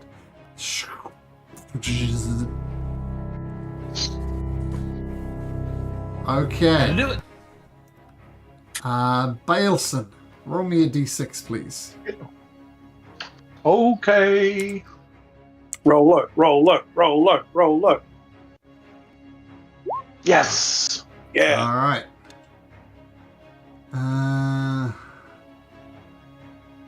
Has resistance.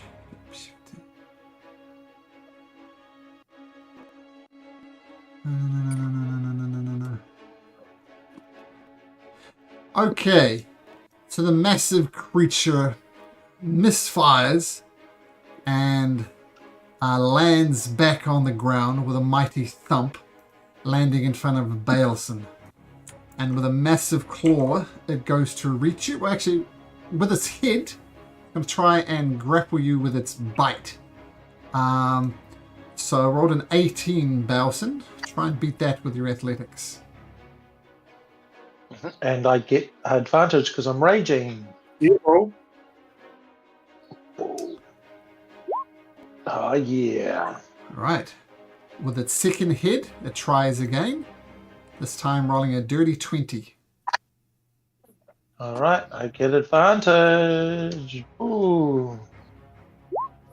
20. Oh. In the event of a tie on ability checks, nothing changes, so 20 was what you needed. With its third hit, it's going to try again, and this time rolls at 22. Oh my gosh. Here we go. I rolled a 26. Yeah. Only done 3. That's 3. With its fourth hit, it's going to try again. Rolling a 24. You're creeping up there. A tear comes to pass. 25. With its Oh, fifth, get off me, get off me, get off me. with its fifth and final attempt, with its fifth hit, rolls a 24. Okay, here we go. Come on, Baleson. Come on, Baleson. Oh, 20. Reaction? I think. Let me see if he's within 30 feet. Let me see. Exactly 30. Reaction. I will do Cosmic Owen, my final charge, to roll a d6 to add it to his saving throw or ability check, because I rolled even. Need 4 or higher. 1, 2, or 3. On a d6. So here we go. 50-50. Ah, it goes the wrong way. It grabs you in one of its mini mouths as you almost manage to dodge it, but not quite. Takes to the air and drops you. And you fall, and you take 20d6 damage. Does anybody have feather fall? Wait, he's But raging, so I rage it, so I take half of that. So Oh, you do? 31. 31. Yep. Okay, you still land with a thump on the bottom there, and then it takes off into the air again and roars out in delight as one of these people are down. Well, not down, but literally down there on the pillars supporting this massive bridge. You're not in the water, you're on a pillar, and it immediately flies 30 feet up in the air again. Torque, what you got? Well, can I, in terms of I'm flying, Yeah. do I have enough range to get Yeah, to you've got a melee 60, of it? 60 foot Alright. fly speed. But he's 200 Alright, feet well. down. Yep. But you can get to the 200 Drake, no problem. I can get to that, so that's what the point is. I want to get into melee range for that, and so I've got my floating shield that's not impeding my flying, and eat the Maul of Monda, All right. foul creature. Not that time though. No. 20 will hit though. All Boom. right, so we'll do that and throw a divine smite on that as well. 12 to start with. And the divine smite's a d8 on this. Tell. 2d8 at first level.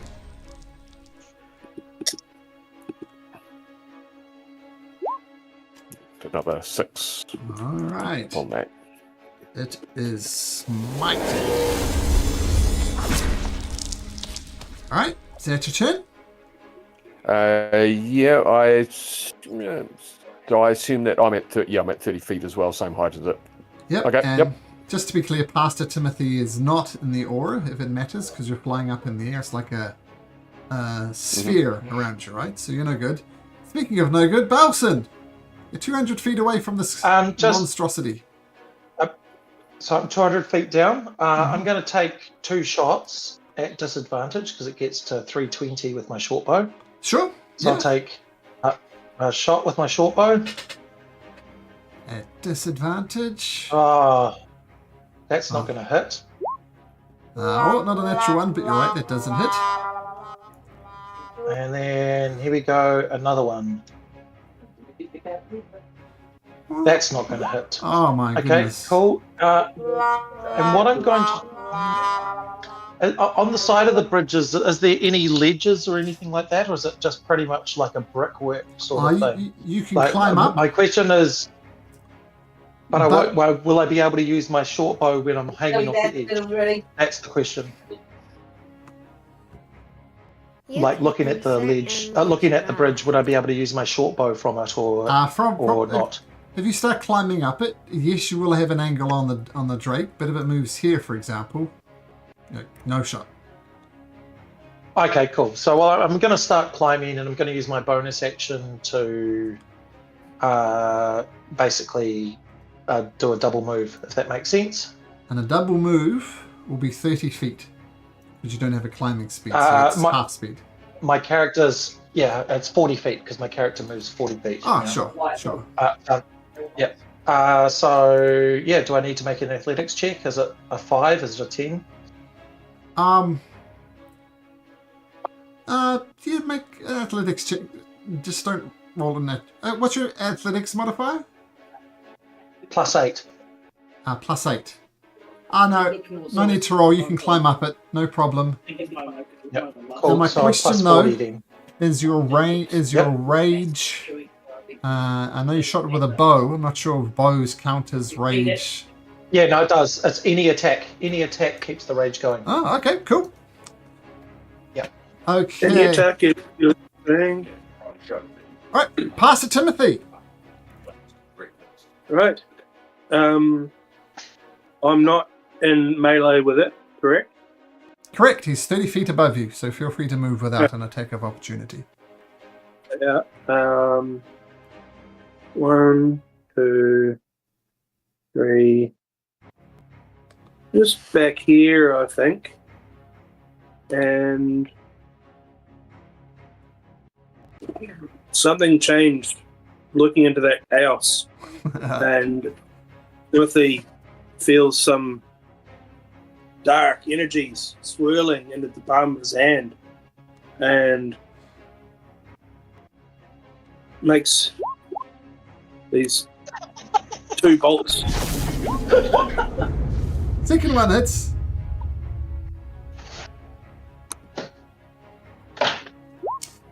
Oh. 2 fuzzy little bolts far out.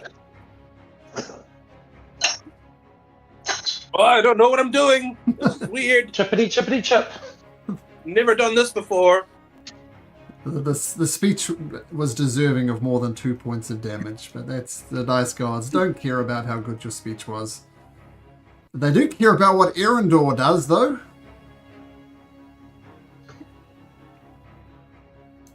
Well, I know what I want to really do, but I don't have the movement or anything to do that. Or do I? Let's see here.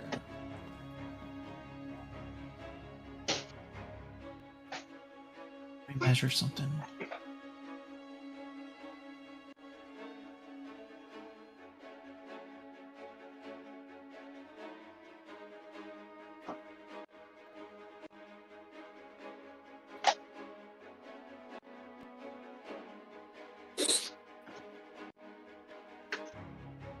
For sure. You can call your lightning again, can't you? I can. I was trying to do something crazy, but we're definitely going to call the lightning. Okay, your daughter has some So, bad news, yep. Doug, because the dragon rolled Natural a... 20! Natural 20! That's still half damage of 4d10, though. So I have control of a portion of the storm. So, still 10 damage. Okay. Take it. And Lightning courses. let's...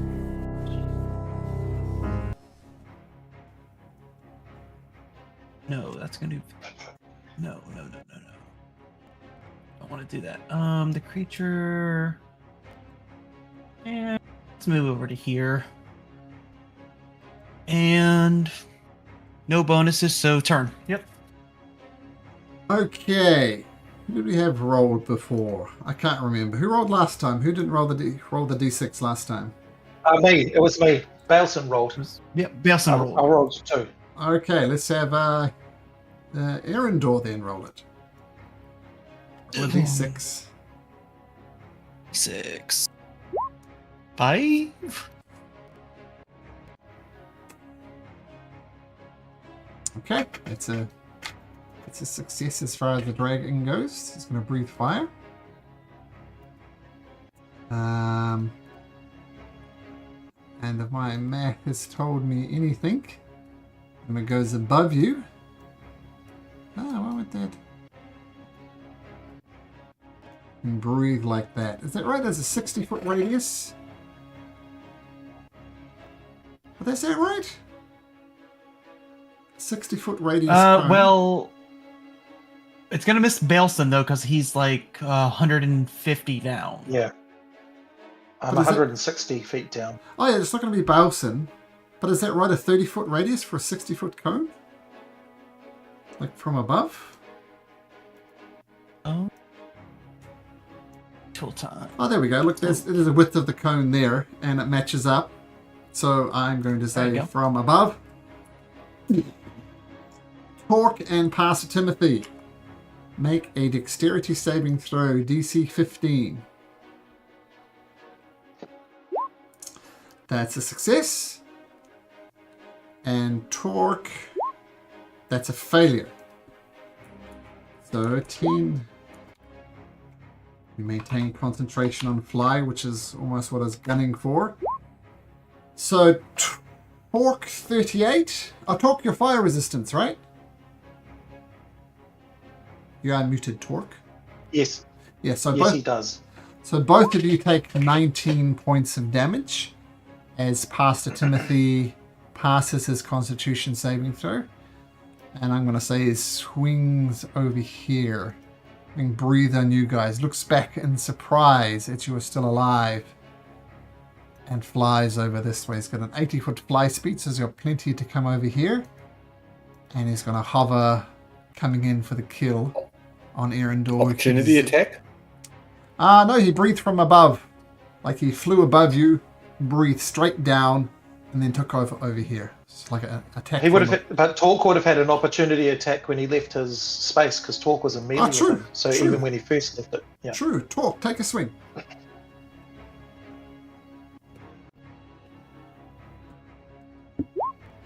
"19 hits. Hey, 10 points of bludgeoning damage as Lord Sloan Mondamore gives it a whack on the back of one of its heads. And down it goes, and it takes some damage. Okay. Torque, your actual turn now.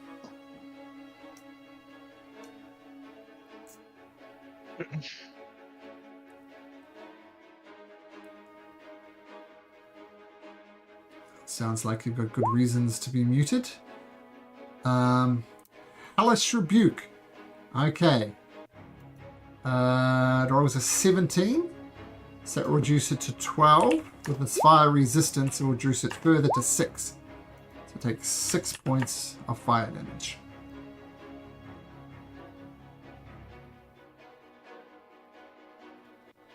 What was your reaction? Better than not, true that.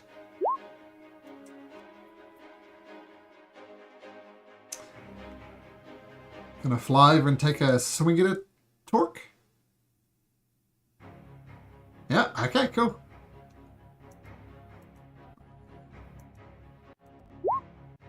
$22 hits.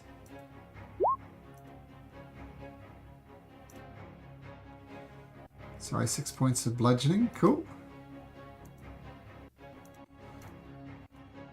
Lord Sign Wonders swings true for 6 points of damage. Assume that's a Divine Smite coming into it too for another 14. Okay, got it. Gonna swing again, Torque. Oh, no, you're not. You're overbalanced, not used to throwing it in the air. Okay, I'm going to assume that's your turn, Torque. I assume you're muted for good reasons. Bielson! I'm going to take a double dash, my dash and then another dash. So that will be 80 feet climbing. And presuming I don't have an angle on it because I'm not at the top yet. Oh, yeah, so you So get that'll to be 80. 120. We had 40. And then that'll be my rage. So, pardon? So you go up at 120 would be your normal one, right? 4 times through 120. But we half that to 60, so you're at 100 feet up. Yes. Okay, 100 feet up, and my rage is now gone. Okay, cool. So I don't have 100 feet climbing speed, so I just put 2 on the 50. I'm noting down how far up I've gone. Okay. And it's 200 or 240 feet, is it? What one of the two? 200 feet. 200 feet up. So you've got Yep, another cool. 100. You're halfway up. But your rage does fail. Yeah, cool. And Pastor Timothy, with an excellent con saving throw, you maintain the flying speed on Torque. What do you do?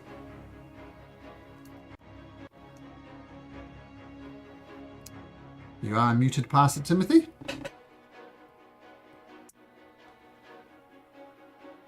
Oh dear. So I'll just quickly look over and see how far Bailson is away. He looks like he's more than 90 feet away from the top. Yeah. He's 100 feet. I'm 100 feet from the top. Exactly halfway. Oh, so close. I'll have to stay near. And let's go. Let's just go a couple more of these fellas. More Eldritch Blast by the sounds of things. Yeah. Yes, please.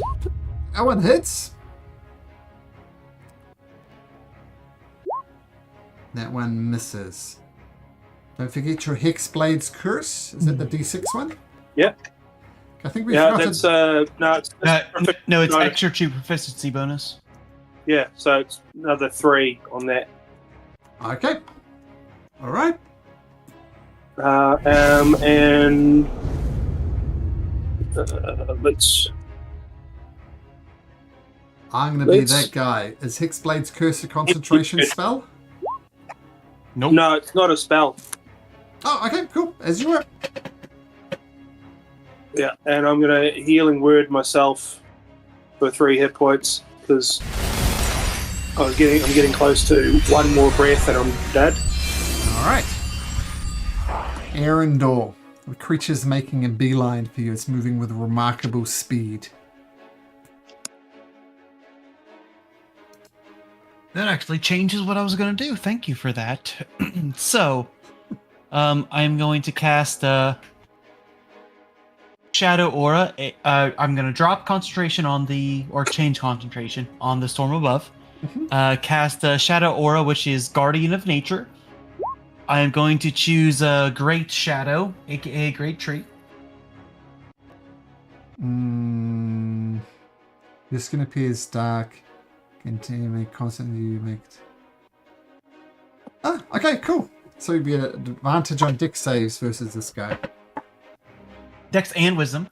Cool. Based attacks. Oh, it'll only be dex. I'll tell you that much. Well, my attacks are wisdom, so all my attacks are advantage while this forms up. Oh, okay, nice. Nice. Yeah. Yep. That's your And bonus then action? that is my bonus action. Yes. So then, as an action, Lightning. no, Lightning's I gone. dropped con on that. How far away is he from me? He's 30 feet in the air. And So more than that's fine. So I will prep I cannot prep a leveled spell because I used a leveled spell for this bonus. So 30 feet, one action. Let's see here. Hit him with some druidcraft, bro.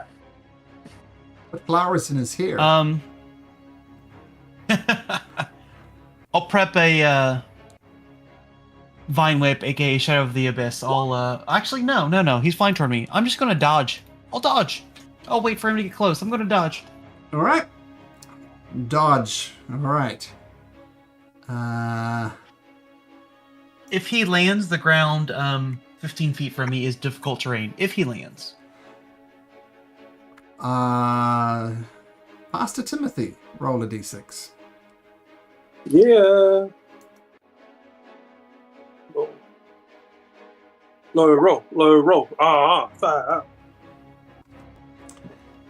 Sorry. Spaghettios. He's going to take note of that and comes over here and lands with a thump 10 feet away. Torque, you can have an attack of opportunity. So he's got his fire weapon back, but he's not going to use it. 10, that misses. The more swings and misses. And all 5 heads are going to attempt to bite you, Erendor. All will be at disadvantage. And Erendor, you're at a 19, so that's what we're trying to hit with disadvantage. First one is a 21 at disadvantage. Oh, Yep, that'll hit. 13 piercing. The next one is a 14 at 13. disadvantage. That'll miss. 13. I cannot fail the con save. Sure. Okay, the next one is a 26 for 9 points of piercing damage. At disadvantage. Yeah. Oh, sorry, 26 and a Okay, yep, 22. 26 and a 22. I figured a Okay. 22 hit. Yep. The third Can't one fail save. is a 13, so the fourth head will miss, but the fifth head will also miss. Your dodge was a good idea. And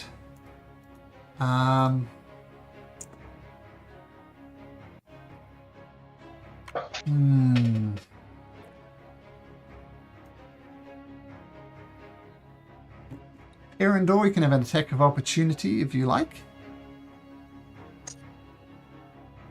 No, thank you. ooh. And Ooh. Ooh. then it flies under the bridge. So I'm going to put 20 feet. It is underneath the bridge. Oh, maybe I should have. Too late now, buddy. Yep, too late now.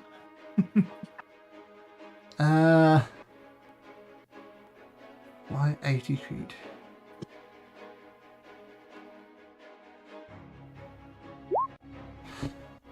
Okay. Now, Torque. This thing is faster than you are. You can fly under the bridge next to it if you like. It has an 80-foot fly speed and it used all its movement. So it's using 60 feet. You're not going to be close enough to attack. So what do? You'd have to go under the bridge.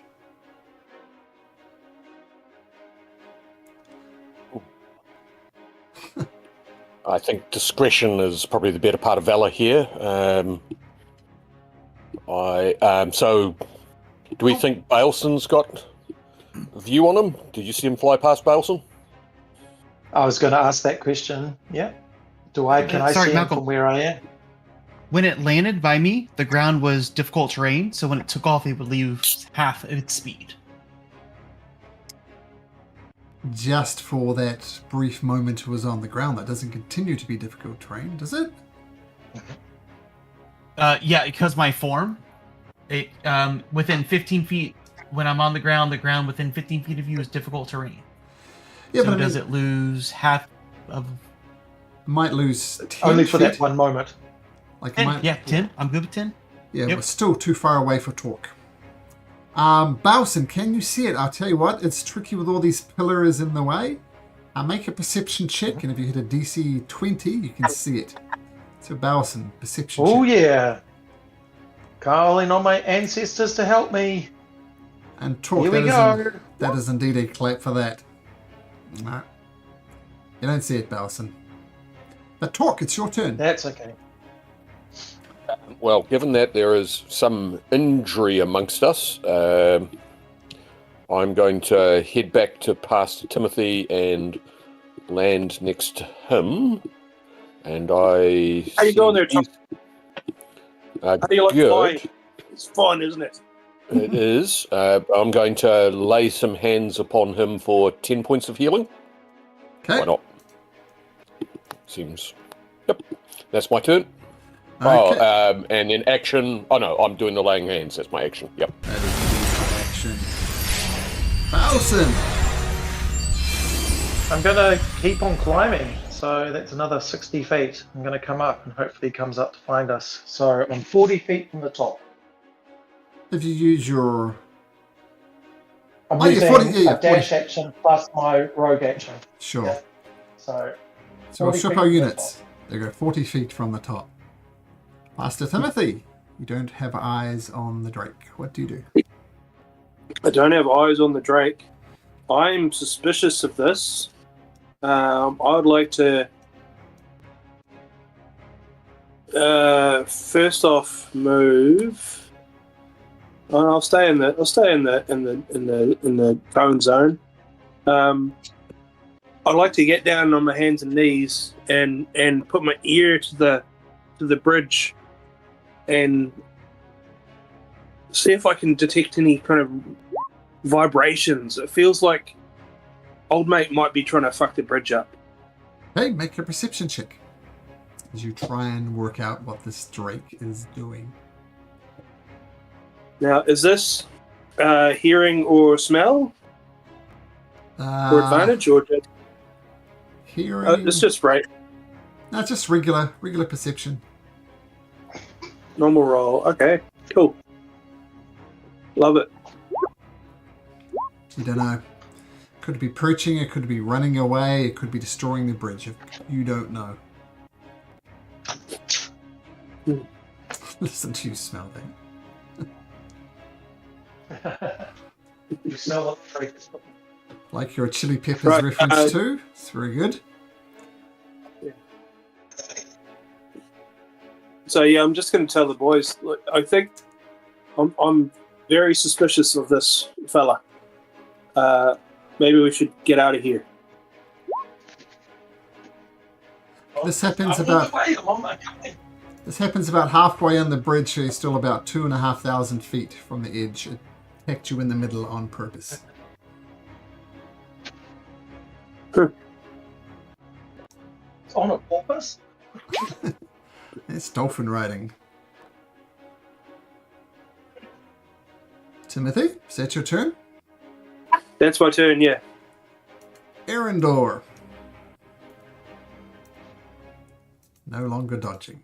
So I seen it dive under the bridge, yes? Yep. And I'm not saying it's in this location. It could be in any one of a number of locations. Just happens to be right with the token.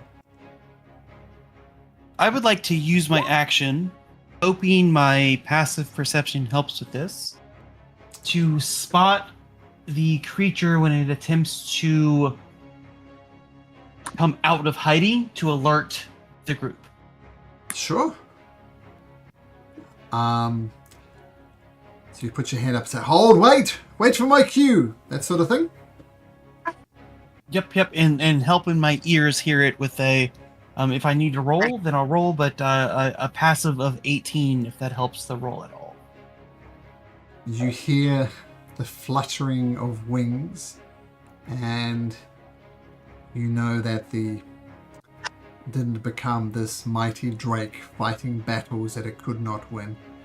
And you hear it fluttering away, kind of weaving in and out of the pillars. You think it's making a run for it. Torque. I'm just going to go to the edge to assist getting Balson back over the edge. Back up onto the bridge. Sure. Is anybody going after the drake? Chasing after it? What? It's got a faster fly speed than I, and it seems to be running at the moment. It's 80-foot fly speed, so it's going 160 feet around. So if anybody's got any clever ideas, that's great. Otherwise, we're going to... Nope. Okay. So Torque, put down a meaty hand and help up your friend Balson from the top of the bridge. And you wait for a moment or two, and the drake is still out there somewhere, but you don't know where.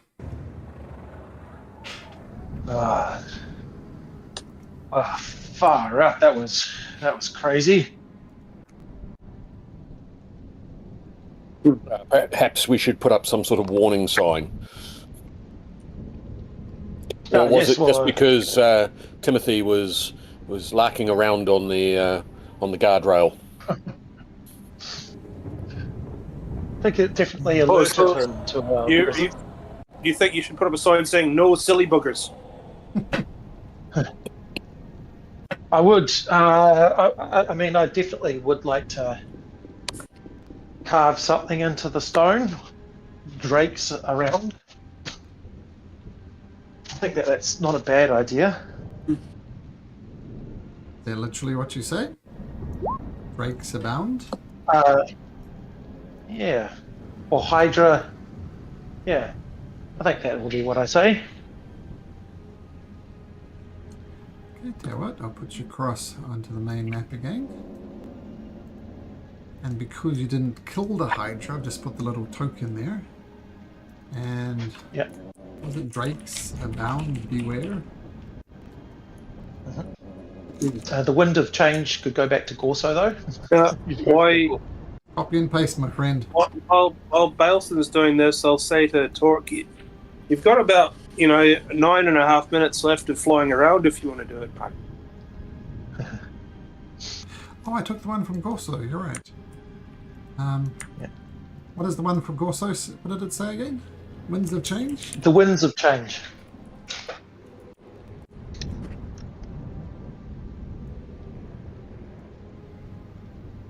There we go. Winds of change, beware drakes abound.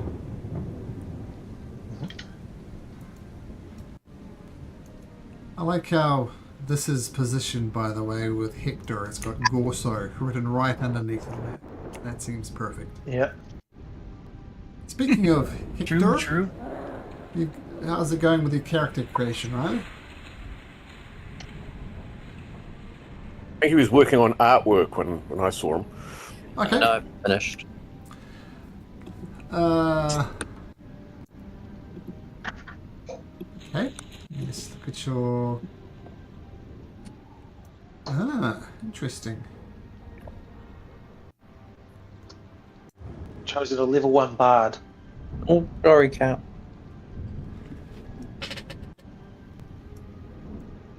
Oh, he's a Khajiit. Okay. So he sells wares. If you have the coin. Did you have the coin, brother? So do you want to send me through the art, Riley? And we'll take a note of it, but when your character comes up, we'll just use the Hector art for now. And I'll make you a proper token kind of outside of stream. Okay. So you successfully passed the overpass of the giant. Beware drakes abound, carved on either side, I guess, because... Or in the middle and at this side. Because we want. Are we going to walk all the way back to put it in? I think it's in the middle. where we got attacked. Okay.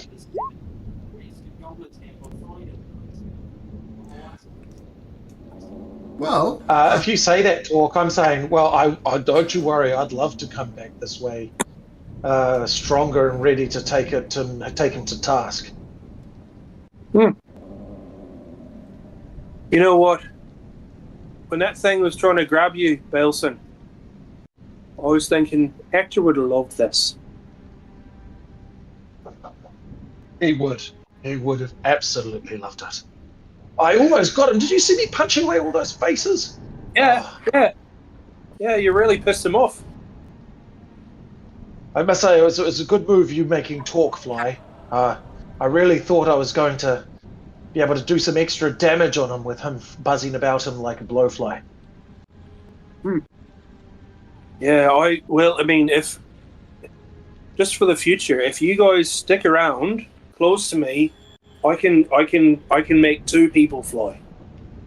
Oh. But only if you're really close. Like, I've got to be able to touch you both at the same time. Never leaving your side. I won't ever go. Yeah. That's so much fun.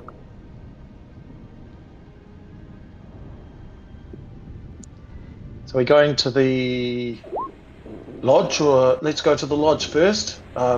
If we're going to get good information about the mines, it might be the best place to go to first. And also potentially our talks might give us an indication if there is one nearby as we approach. Do all the talks ping, or just the all of little them. one? All of them. Okay, Yeah. that's right. Yeah, that's. But can Find we my tell iPhone. But can we tell the difference between the 2 that we are currently holding, or are they just mutually pinging and now we're just getting like a cell tower feedback? There's talks everywhere. There's thousands of talks. Yep. Let's assume whether in Sure, super close proximity, they don't ping. It's just silly. All right. Where's the roller? Pastor Timothy, I don't think it's rolled. Roll a d20, please, as you journey along the road to the. Okay, nothing happens. I told We 9. get a long rest for the time travel. Oh, yep, long rest, absolutely.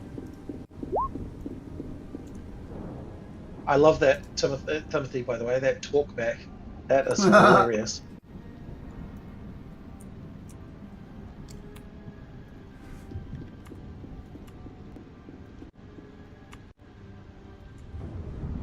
Oops.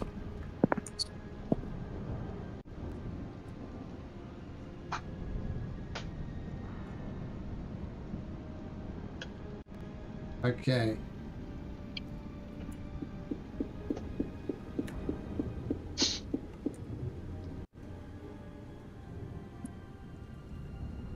Sorry, I'm desperately trying to put Hector's token together. I almost did it first try.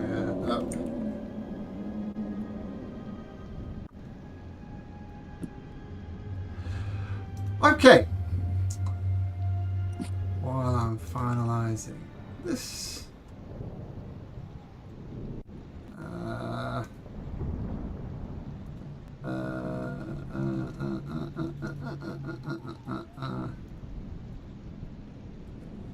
Okay, so the road to the Lodge of Wanderlust happens relatively uneventfully, thanks to Pastor Timothy's roll of a 9. And you come across the very famous Lodge of Wanderlust. And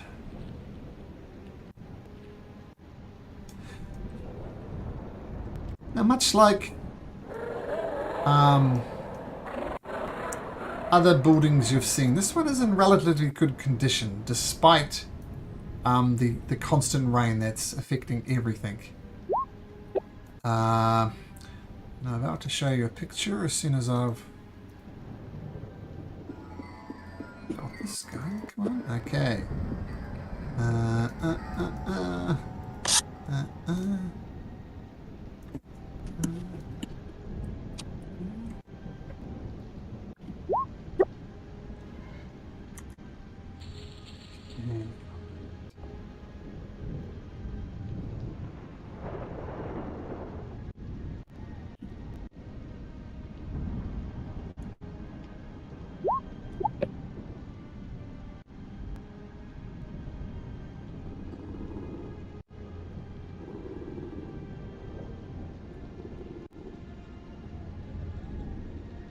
Okay. So, bam. This is what you see as you approach Lost of Wanderlust. Yes. No, Hector. You see the front door broken in. We'll put you back here. This is what you see. You see the front door broken in. It's a 2-level place with a balcony over here. What do you guys do? Approach with caution, I guess. Okay, make me a stealth check if you approach with caution.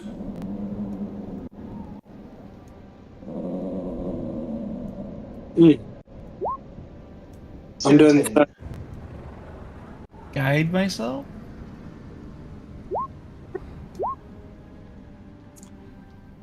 Okay, so Erendor, not great. Torque, not great. It's 13 with the guidance. You sneak up as best you can. You hear a voice coming from inside. Get back, foul beast! You'll not have her today! Get away from Safari! She's too precious! Stand back! God damn it! Ah!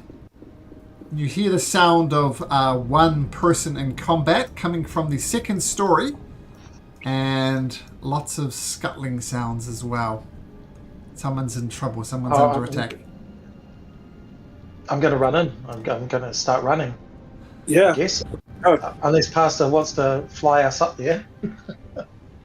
Turn around. Is it fly? You've had your go. You've had your go.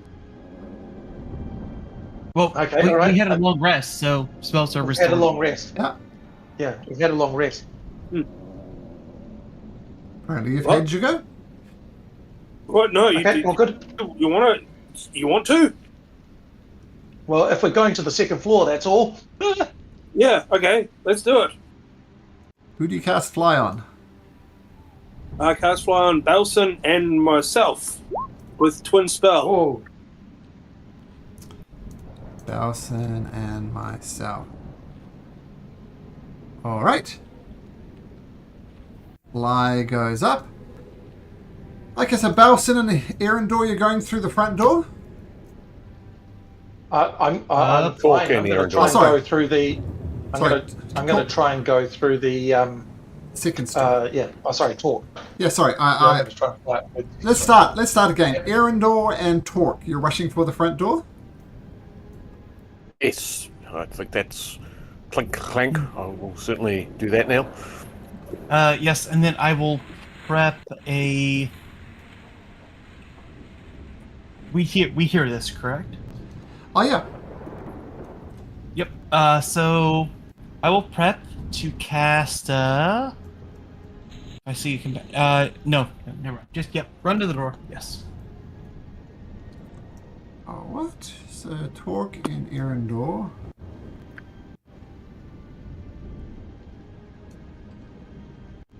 Okay, Balson and Pastor Timothy. Okay, let's roll for some initiative, and I'll tell you what you see as appropriate. Roll for initiative. Uh-huh. Click on myself. Click on myself. Where is myself to? Click on myself. We're up here, up to the north. Yeah, on the roof. Ah.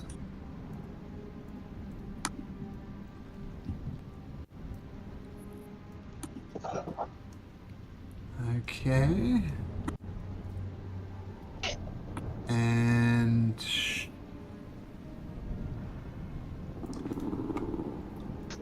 so I'm just trying to get Riley's character in. Ooh.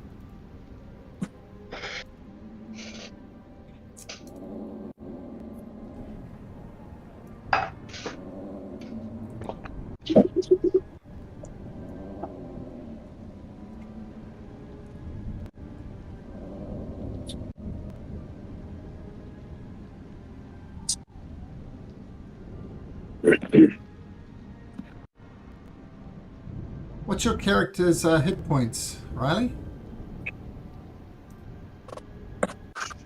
58. 300. And your armor class? 13. Okay. Ooh.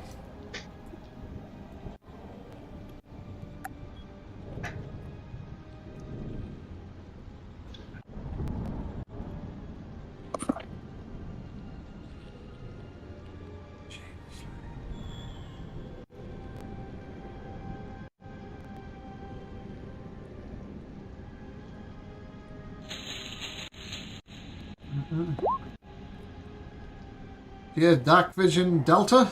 Riley's character, I should say.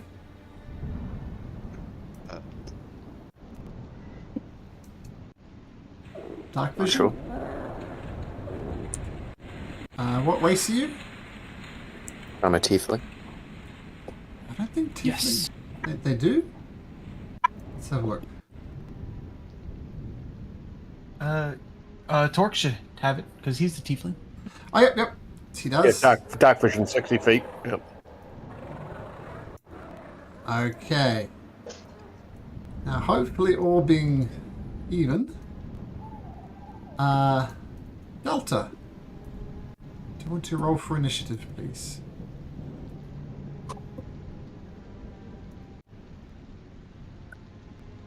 Natural 20. What a first roll for a character. Why, hello there. Okay. Kenobi. Okay. Now, who are we missing? Pastor Timothy, what did you roll? Sunshine? Get to click your token again? 19. 19. 19. Where is It Pastor came up. Timothy? I got into the turn order, but then it's disappeared. Because Pastor Timothy's... I think it's two different turn orders for like up and down. I think. No? No. No, you just got deleted. And what was you at 19, did you say? Yeah, I can roll again and change it. Oh, no, you got me in there. I got you. Hello, Pinky Boss. Okay, sorry, a couple more things to do just to make sure everything's going to go smoothly with Riley. Whoops. Made you a bug.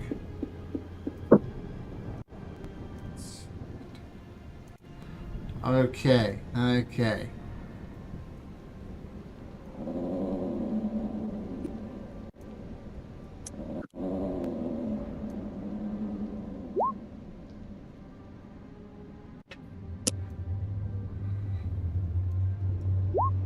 A lot of moving parts for this combat. Oh no.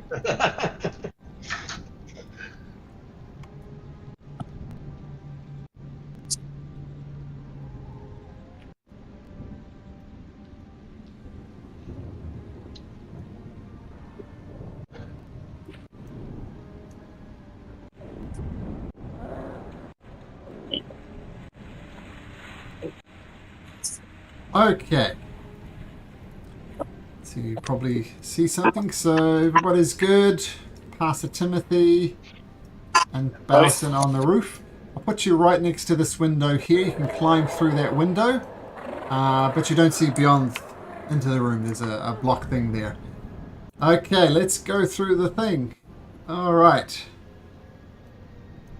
So, Riley's character. Do you see everything over here, Riley? For what? Over here. Yep. So you've been fighting side by side with this guy, and there's these giant bugs. There's a whole swarm of them there, and you look at the artwork in the back, and there's bugs everywhere. So this battle has been going on for quite some time. But with your natural 20 to start your Natural character's 20! quest. Oh, Riley, what would you like to do? I am going to use 2 sorcery points. Oh, sorry, one more thing.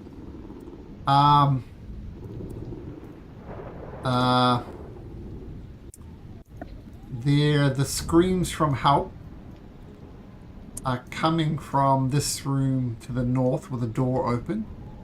And there's some giant bugs like right there blocking the way. But the person who is screaming for help, who Cygnus wants to save, is in this room here. So keeping that in mind, what would you like to do?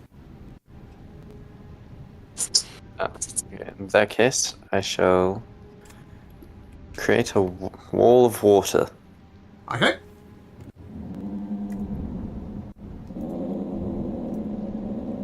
Oh wait, it doesn't like cast in TTV. Creating a 30-foot wall of water over here. Okay. Tell you what, we'll do a wall of fire and pretend it's water.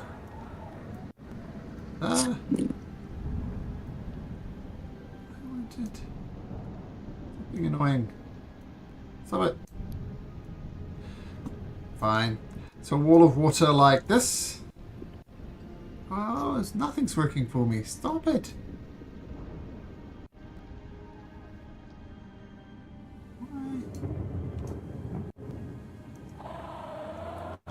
It works. So I'm gonna refresh.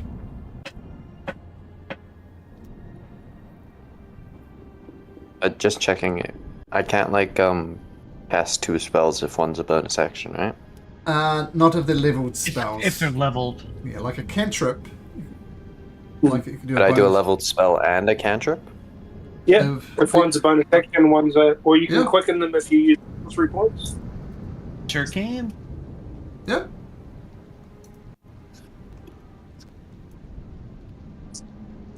There's my wall of fire, which will pretend is water. So like that, but a bit shorter, I guess. Yep, on this line basically. Oh, on that line there, okay. Yep. I'll spend 2 sorcery points to make that cast as a bonus action. Sure. I'll move up into this doorway. Then I shall cast a ray of frost on it, freezing the first bit of it solid. So they Okay. cannot bypass it. Whoa. Okay. I rolled it. Let's see if we can keep up this natural 20s streak of 1. Okay, Ray of Frost. How do I get that out of the way? 18. 18 hits. And 2d8 damage. Or 8 points of damage. Points of frost damage. Done. And I think and that moves will- restricted. Are they in the ice? Are they in the water wall? Oh yeah, sorry. Does it happen when you cast it or when... Or it's on their turn? Let's have a look. Display VTT. Oh, there we go. You create a wall on the... What was it? The difficult terrain, any range griffins. Okay. Difficult terrain.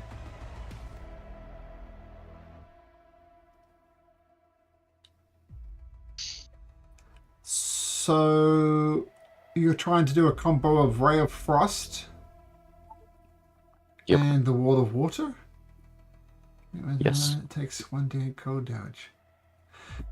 Tell you what, it doesn't freeze, but I like the creativity. I'm gonna double your damage. So it doesn't do 4 points of damage. Well, it does do 8 points No, of no, damage. I'm not trying to freeze it. I'm trying to freeze the water wall to make it even harder for it to get through as well. Oh, I see. Because the water wall will freeze, giving it some HP, so they can't just get through it. Ah, okay. Cool. Okay, well, that'll be an effect when it comes to their turn. But it does freeze. A nice little combo attack. And we'll pick it up when it's their turn on the next round. Very creative. Good start. Okay. Back on the north side of the map. You may or may not hear a door open. But then a man, which you might not be able to see from all the way over there, Torque and Bowson. But this man is just covered in bugs. Like tarantulas, cockroaches, all sorts of things crawl over his skin. And it's almost like forming a coat, like leather armor, I guess, covering his body. And he says, We have more willing participants for the swarm. Excellent. He's going to cast a spell. I'm going to leave this to chance. 1 to 3, it's Torque. It's Erendor. Erendor, can you make me a wisdom saving throw, please?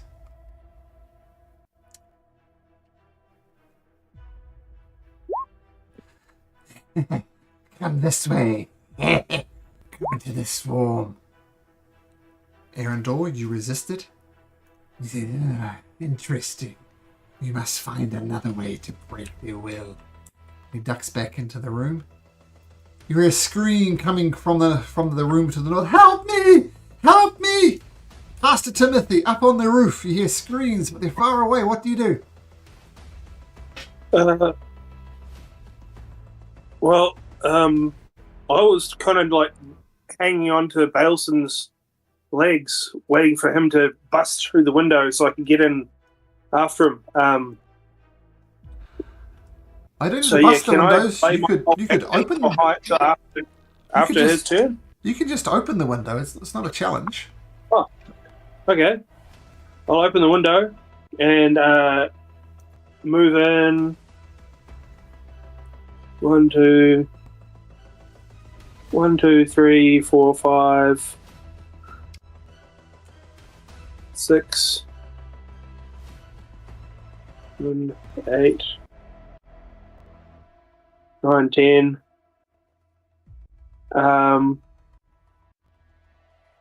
And I'll have a peek through this door and see what's going on. That's what's going on. Oh dear.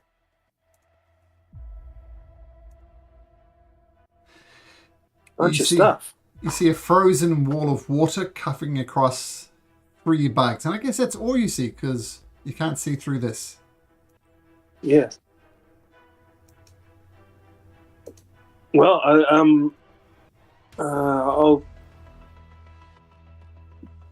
gonna try and shoot some bugs. Sure.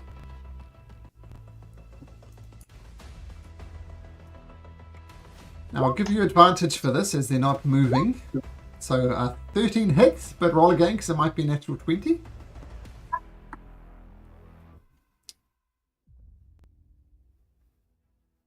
No. Alright, but And second one. 21 hits. The first one hits, and roll one more time. 22 hits. So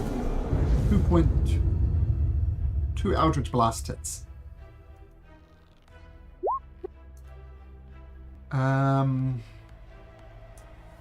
So 13 points of damage. Force damage as your Eldritch Blast recoils back. Baleson, have a look at this. Bugs. I'm coming. And you see a whole bunch of these dead bugs on the ground. Okay, this one. What's your spell DC? New character who I accidentally named. Riley, what's your spell DC? Or wall to wall. What? Oh. Spell DC. What? Plus proficiency plus 14. spring. 13. 14. 14. Okay, so that's going to try and make an athletics check to beat your 14 to bust out of it. Not very strong. Not very strong enough at all. That was dismally with an 8. Okay,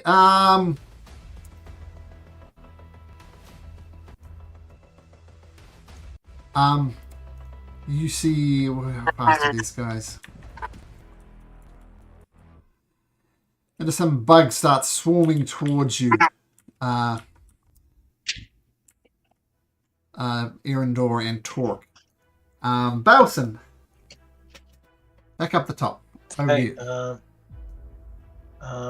1. Sorry, it's not letting me move through there. 2, 3, 4, 5, 6, 7, 8, 9, 10. So that's my 1 movement. No, you've I'm got going 60-foot fly speed.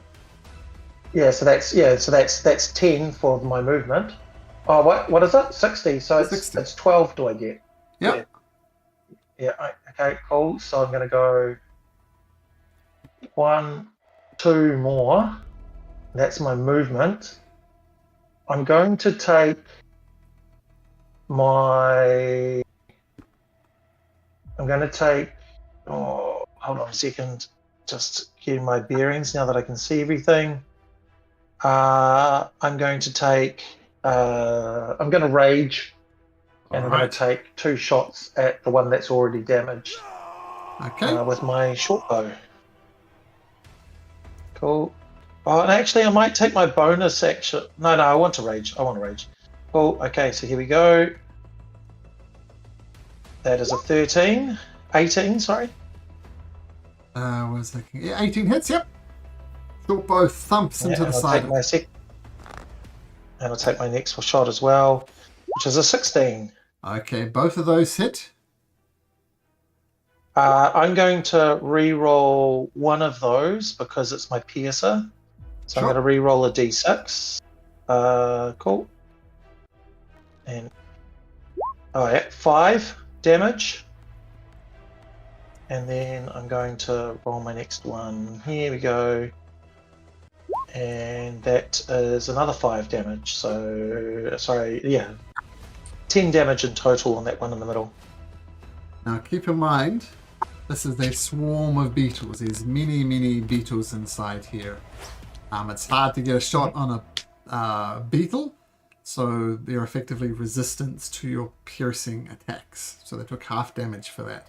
The arrows are not the best choice. Okay. I mean, Pastor Timothy Eldritch blast them. They couldn't dodge that, but those ones they did quite well at dodging. Okay, is that your turn? Cool. Okay. That is my turn. This one will try and bust out with an athletics check. 20. It breaks through this ice. Ice shatters everywhere. And it comes over to you, Balson. And it's going to go bite you. Rolling a natural 1. How are you up in the air, Balson, or down on the ground? I was just saying as close to the ground just to use all my movement, if that makes sense. Yeah. I don't think I went up. You daft fool. You need to embrace the chaos of the swarm. Watch how it is done, my friend. And 1 to 3 talk. Erendor, make me a wisdom saving throw.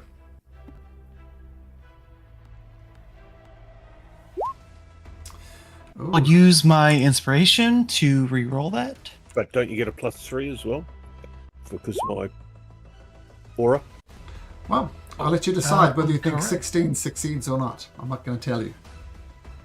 I'll still use inspiration to re-roll. Okay. Yeah. 24. You're right, Brother Califer. Their mind is a steel trap. Never mind, let the swarm do its work. And he disappears back into this room up here. And... Alright. This is going to try and break free. With a strength. Not with a 2, it won't, so it will stay there. Oh, what do we have here? We have rescuers. Look at him, brimming with confidence. They're so excited. Let him bring him to the swarm. Riley's character. Make a wisdom saving throw. 12.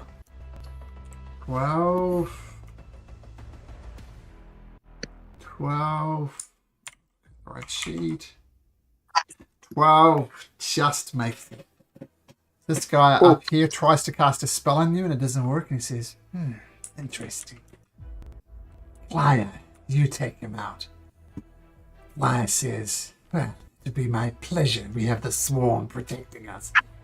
And another wisdom saving throw, please, Riley's character.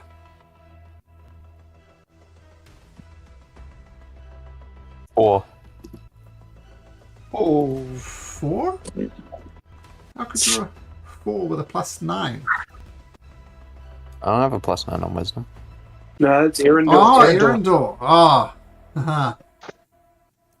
Well, first of all, your concentration goes down. This little icy thing is going to go down. Your concentration goes down.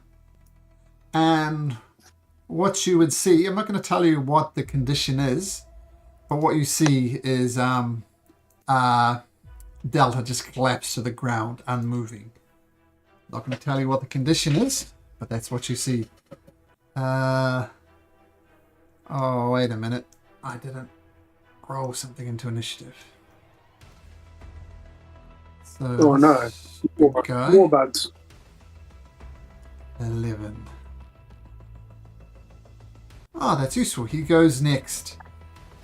No, it doesn't. Well, this guy have a turn now. He rolled an 11. Slightly out of order.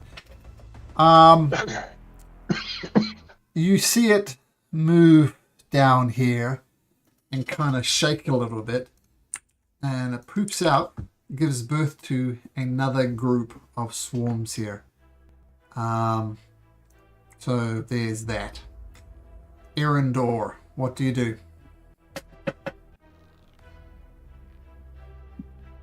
Well, that changes it. I will cast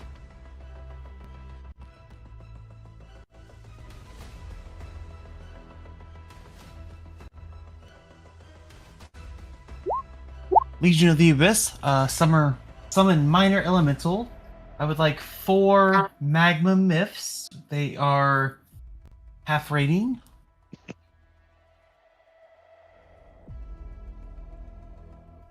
Okay. And they get their own initiative. And then I will bonus action Shadow Dragon. So I have any con save of 9 or lower is treated as 10. And they get their own initiative. Which I just rolled for, so they're good. I got you, but 7. Okay. I rolled an 11, so let's call it a. You choose 11 or 7. I seen your 7. I don't see the go 11. 11's good.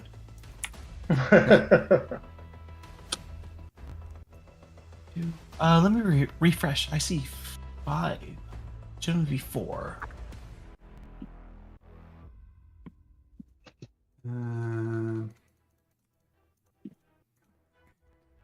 Okay.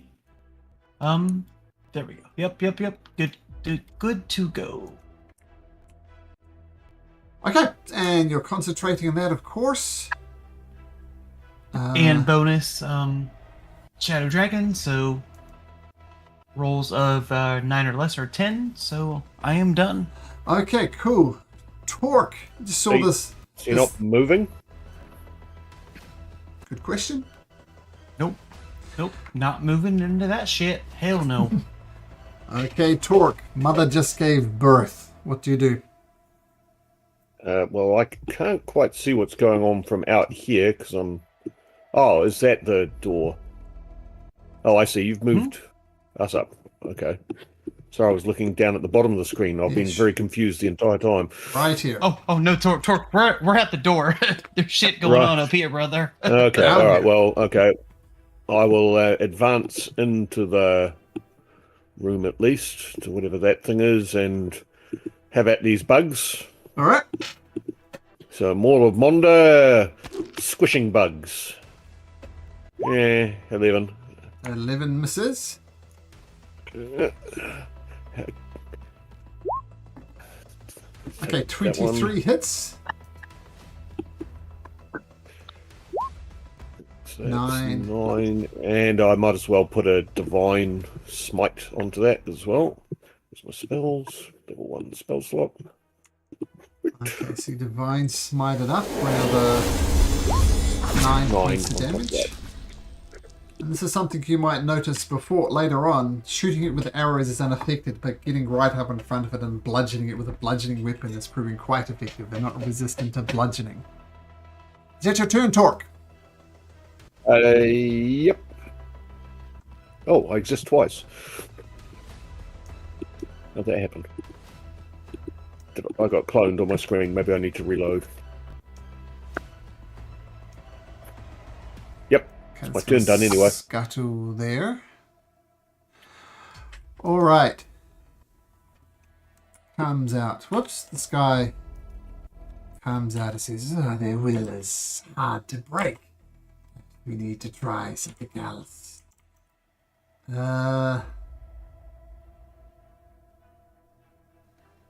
actually going to forward, go a bit there. What's the range of poison spray? 10 feet. It's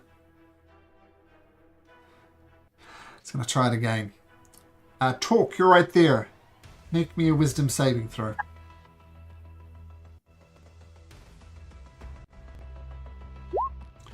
"15 is enough." He says, "Oh, curse these people." Delta, you're still prone on the ground. At the end of your turn, make me a wisdom saving throw.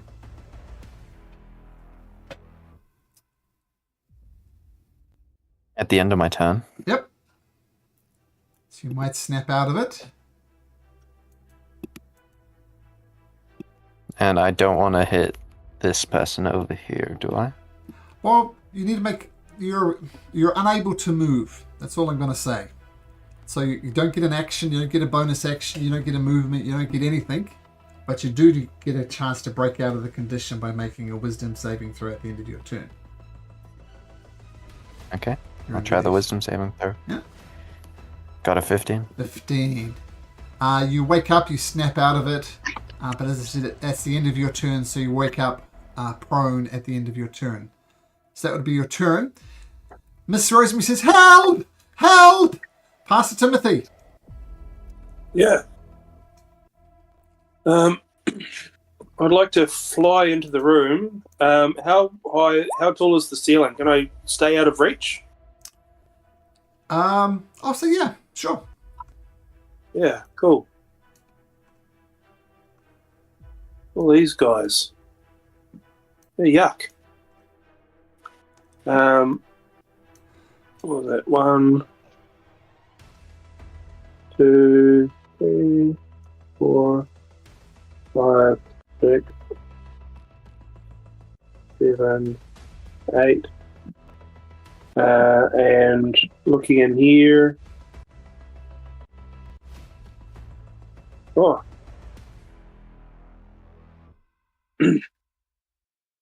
The cricket. Let's get a couple of shots off at this cricket fella. Sure. Once again, covered in bugs, all sorts of nastiness crawling all over his face. Yeah. Oh,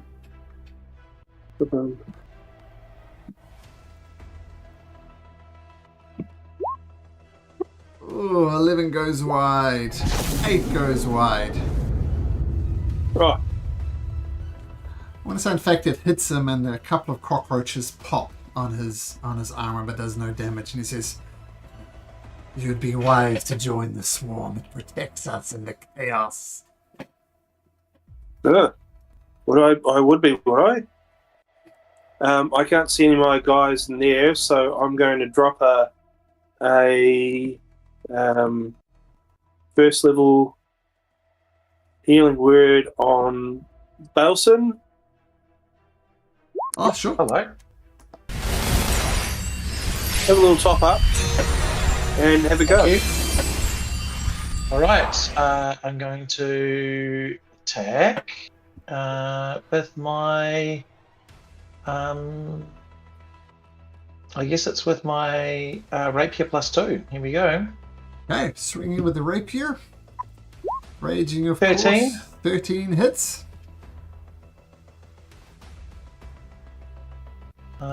There's no advantage on it because I can't do it recklessly, so 10 damage. 10 damage. Incorrect. 5 damage. Yep. Slashing, even. Oh no, piercing. Right, Piercing. piercing. Piercing. Yeah. Okay, you're stabbing these cockroaches and you're getting a couple on the end of your sword. Like a shish kebab.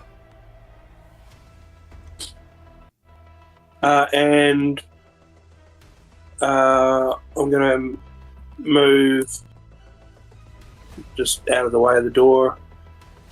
Back Okay. here. Since you're flying, you're And outside of the range.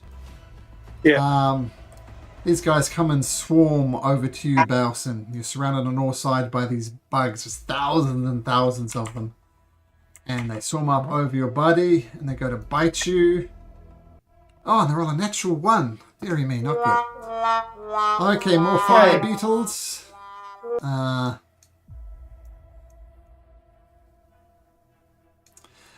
These are going to swarm all over you, Torque. They're sharing the same space as you, these guys here.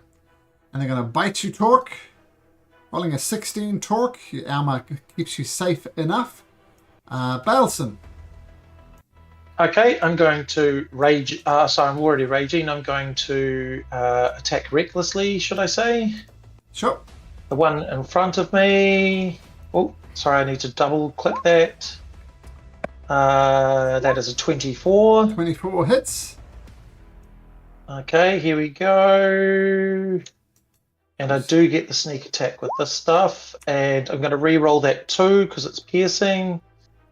Re-roll that 2 and it turns into a 2. So it stays the same. So 16 So reduced that's to 8. 16.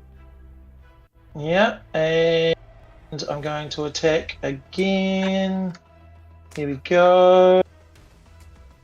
25 will hit. Yep. And then going to hit this one. No sneak I'm attack. going to re-roll that 2. Sure. I'm going to re-roll that 2. And that becomes, so add 2 to the base thing. So 11. that becomes 11, becomes 5. All right. I'm also going to use my whales thing. So this is an extra D6. That's a 6, and I'm also going to add 6 to the ones below me, and that is because it's something else that I can see. And so that's class features. I think it's necrotic damage from memory. Yeah, it will be, yeah. Whales from the grave is necrotic damage, so that's 6 to the one to the left and 6 to the one to the south. Okay. The whales do maximum damage with a 6. Okay, fantastic. And I'm going to use a disengage action for my rogue thing. Sure. And fly 1, 2, 3, 4, 5, 6. I'm going to just go here near where Pastor Timothy is, I guess. How high up are you? So I'm going to stay close by just in case we need to do a combo again. Yep, I'm going to stay on the ground. The swarm follows you over, badly damaged. So it rolls 12. I'm rolling crap tonight. This person over here, who looks like this, he says, "My apologies, my friends. The DM forgot to roll me into initiative. But please, at the utmost priority, I protect Master Miss Rosemary in there. She's an innocent in all of this. We've chosen combat. She's chosen nothing. Please stand with me, my friends." Absolutely. He rushes over here, jumps over his own table. You've got to... Let me take on these guys first. And he gets out his... let me see.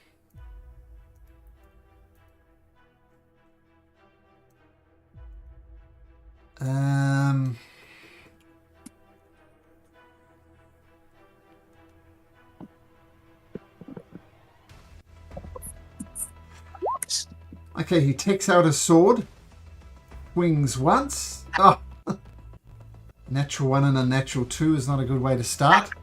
But he swings again and hits for 11 points of damage. By the light and the darkness, I choose the light. And he does, 20, that'll be 20 points of damage to this one. So stand with me, my friends. We must protect Miss Rosemary.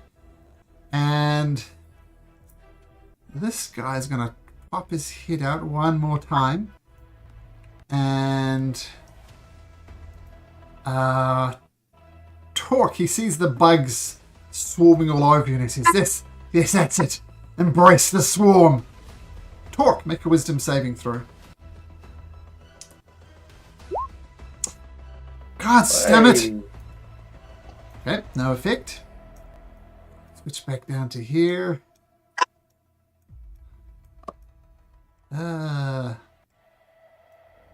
Okay. 1 to 3, it's Cygnus.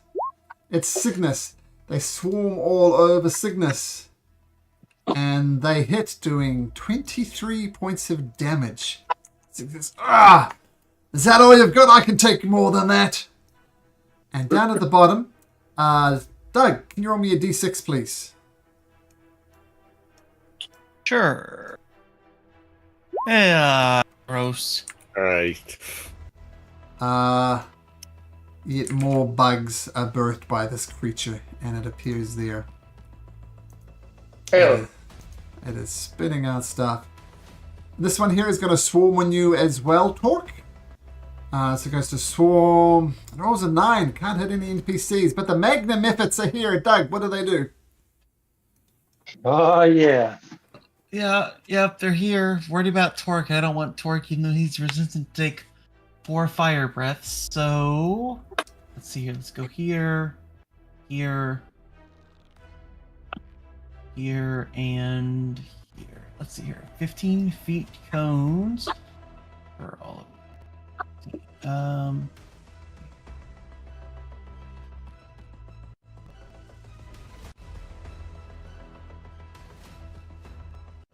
Alright, so at least these 4 groups, or 3 groups, at least these 3 groups of beetles and seems like the mother, 4 Magmas, 4 dex saves, DC 11 for This their one. fire breath. This one failed 3 and succeeded on 1. Okay. Let's see here. So all fire damage. So 1, 2, 3, And 4. half the last one.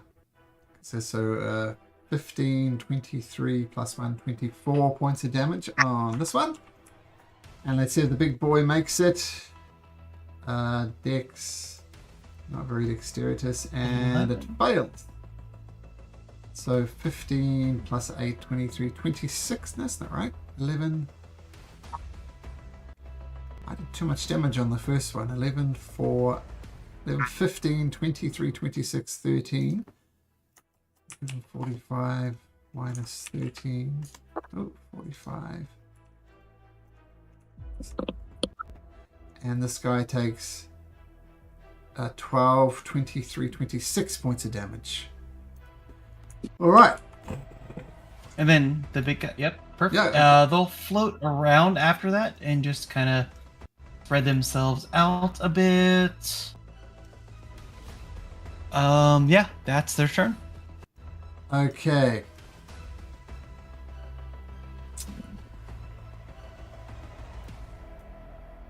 Takes a step forward and says, Clyde, you idiot. You need to embrace the swarm. How many times? This is the lesson you need to learn. Ryder's character, make another wisdom saving throw, please. 5. 5. You lose consciousness. That's all I'll say for now. You see how it is done, my friend? You hit, and then you retreat, and he dashes into this room. Is it time to sacrifice Miss Rosemary? Oh, I believe it is, my friend. He comes over here. Claire the cricket brings out a quarterstaff, whacks it over her head, and he misses. He goes, damn it, stay still, woman. Arendor, you're up. I don't know if I want to be up right now. Let's see. Got a buddy crawling with bugs galore. Mm-hmm. Don't want to drop con for this. Want to stay in his aura.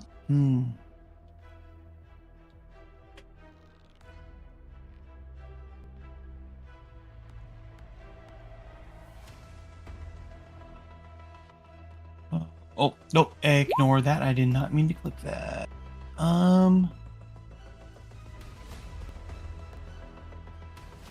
Okay, let's just do Vine Whip on the ones hurt here. So yep. Shadow Thebus. So yeah, Vine Whip. That's a miss. That's a hit. Oh, okay, that's a hit. Doom. 10 points of piercing damage becomes 5 points of piercing damage. And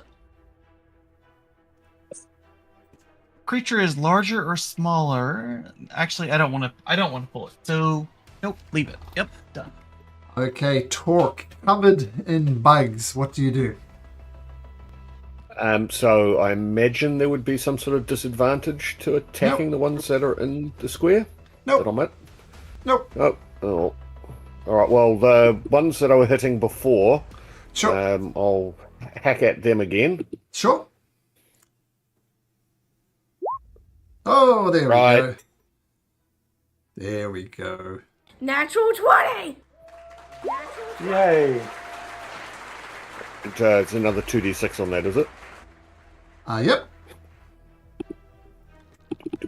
10, and another 6. 6. You're not a paladin unless you smite on a natural 20. Yeah. You lose a level in paladin if you don't. Yeah, I was just checking my spell slots, clicking that off. Yeah. Well, might be overkill. You can roll that again. 2d8. Another 2d8 because it's a crit. This is why. Oh, okay. But you're right. It's overkill. Roll it if you like, but the bugs just explode with your divine fury. Hopefully the light puts the rest of them off. We'll see. You still got bugs on you, though. Yep. All right, well, anyway, that was the first one, and now I'll smack at the ones that are occupying the same square that I am. Sure. Divine fury indeed. 13 hits. 9 bludgeoning as you squash them with a maul. Yep. And I want to expend another... Oh, why the hell not? Double slot. What are they for? 11. Okay, is that your turn, Torque? I don't think is there much point in advancing. No, since he wanted to be in my aura, I'll stay where I am. Kill these bugs and then go get the mother bug. Maybe we should get the mother bug early. More bugs come over and swarm on you. And they go... Yeah. And where are they? And this will be the last roll of the night. They've gone a little over time, but I want to get the turn order. The top of the turn order. Oh, it was a 7. I can't hit. I hit Cygnus, but not you guys. Okay, guys, needless to say, this battle isn't going to be over anytime soon. Still lots of bad guys. Still lots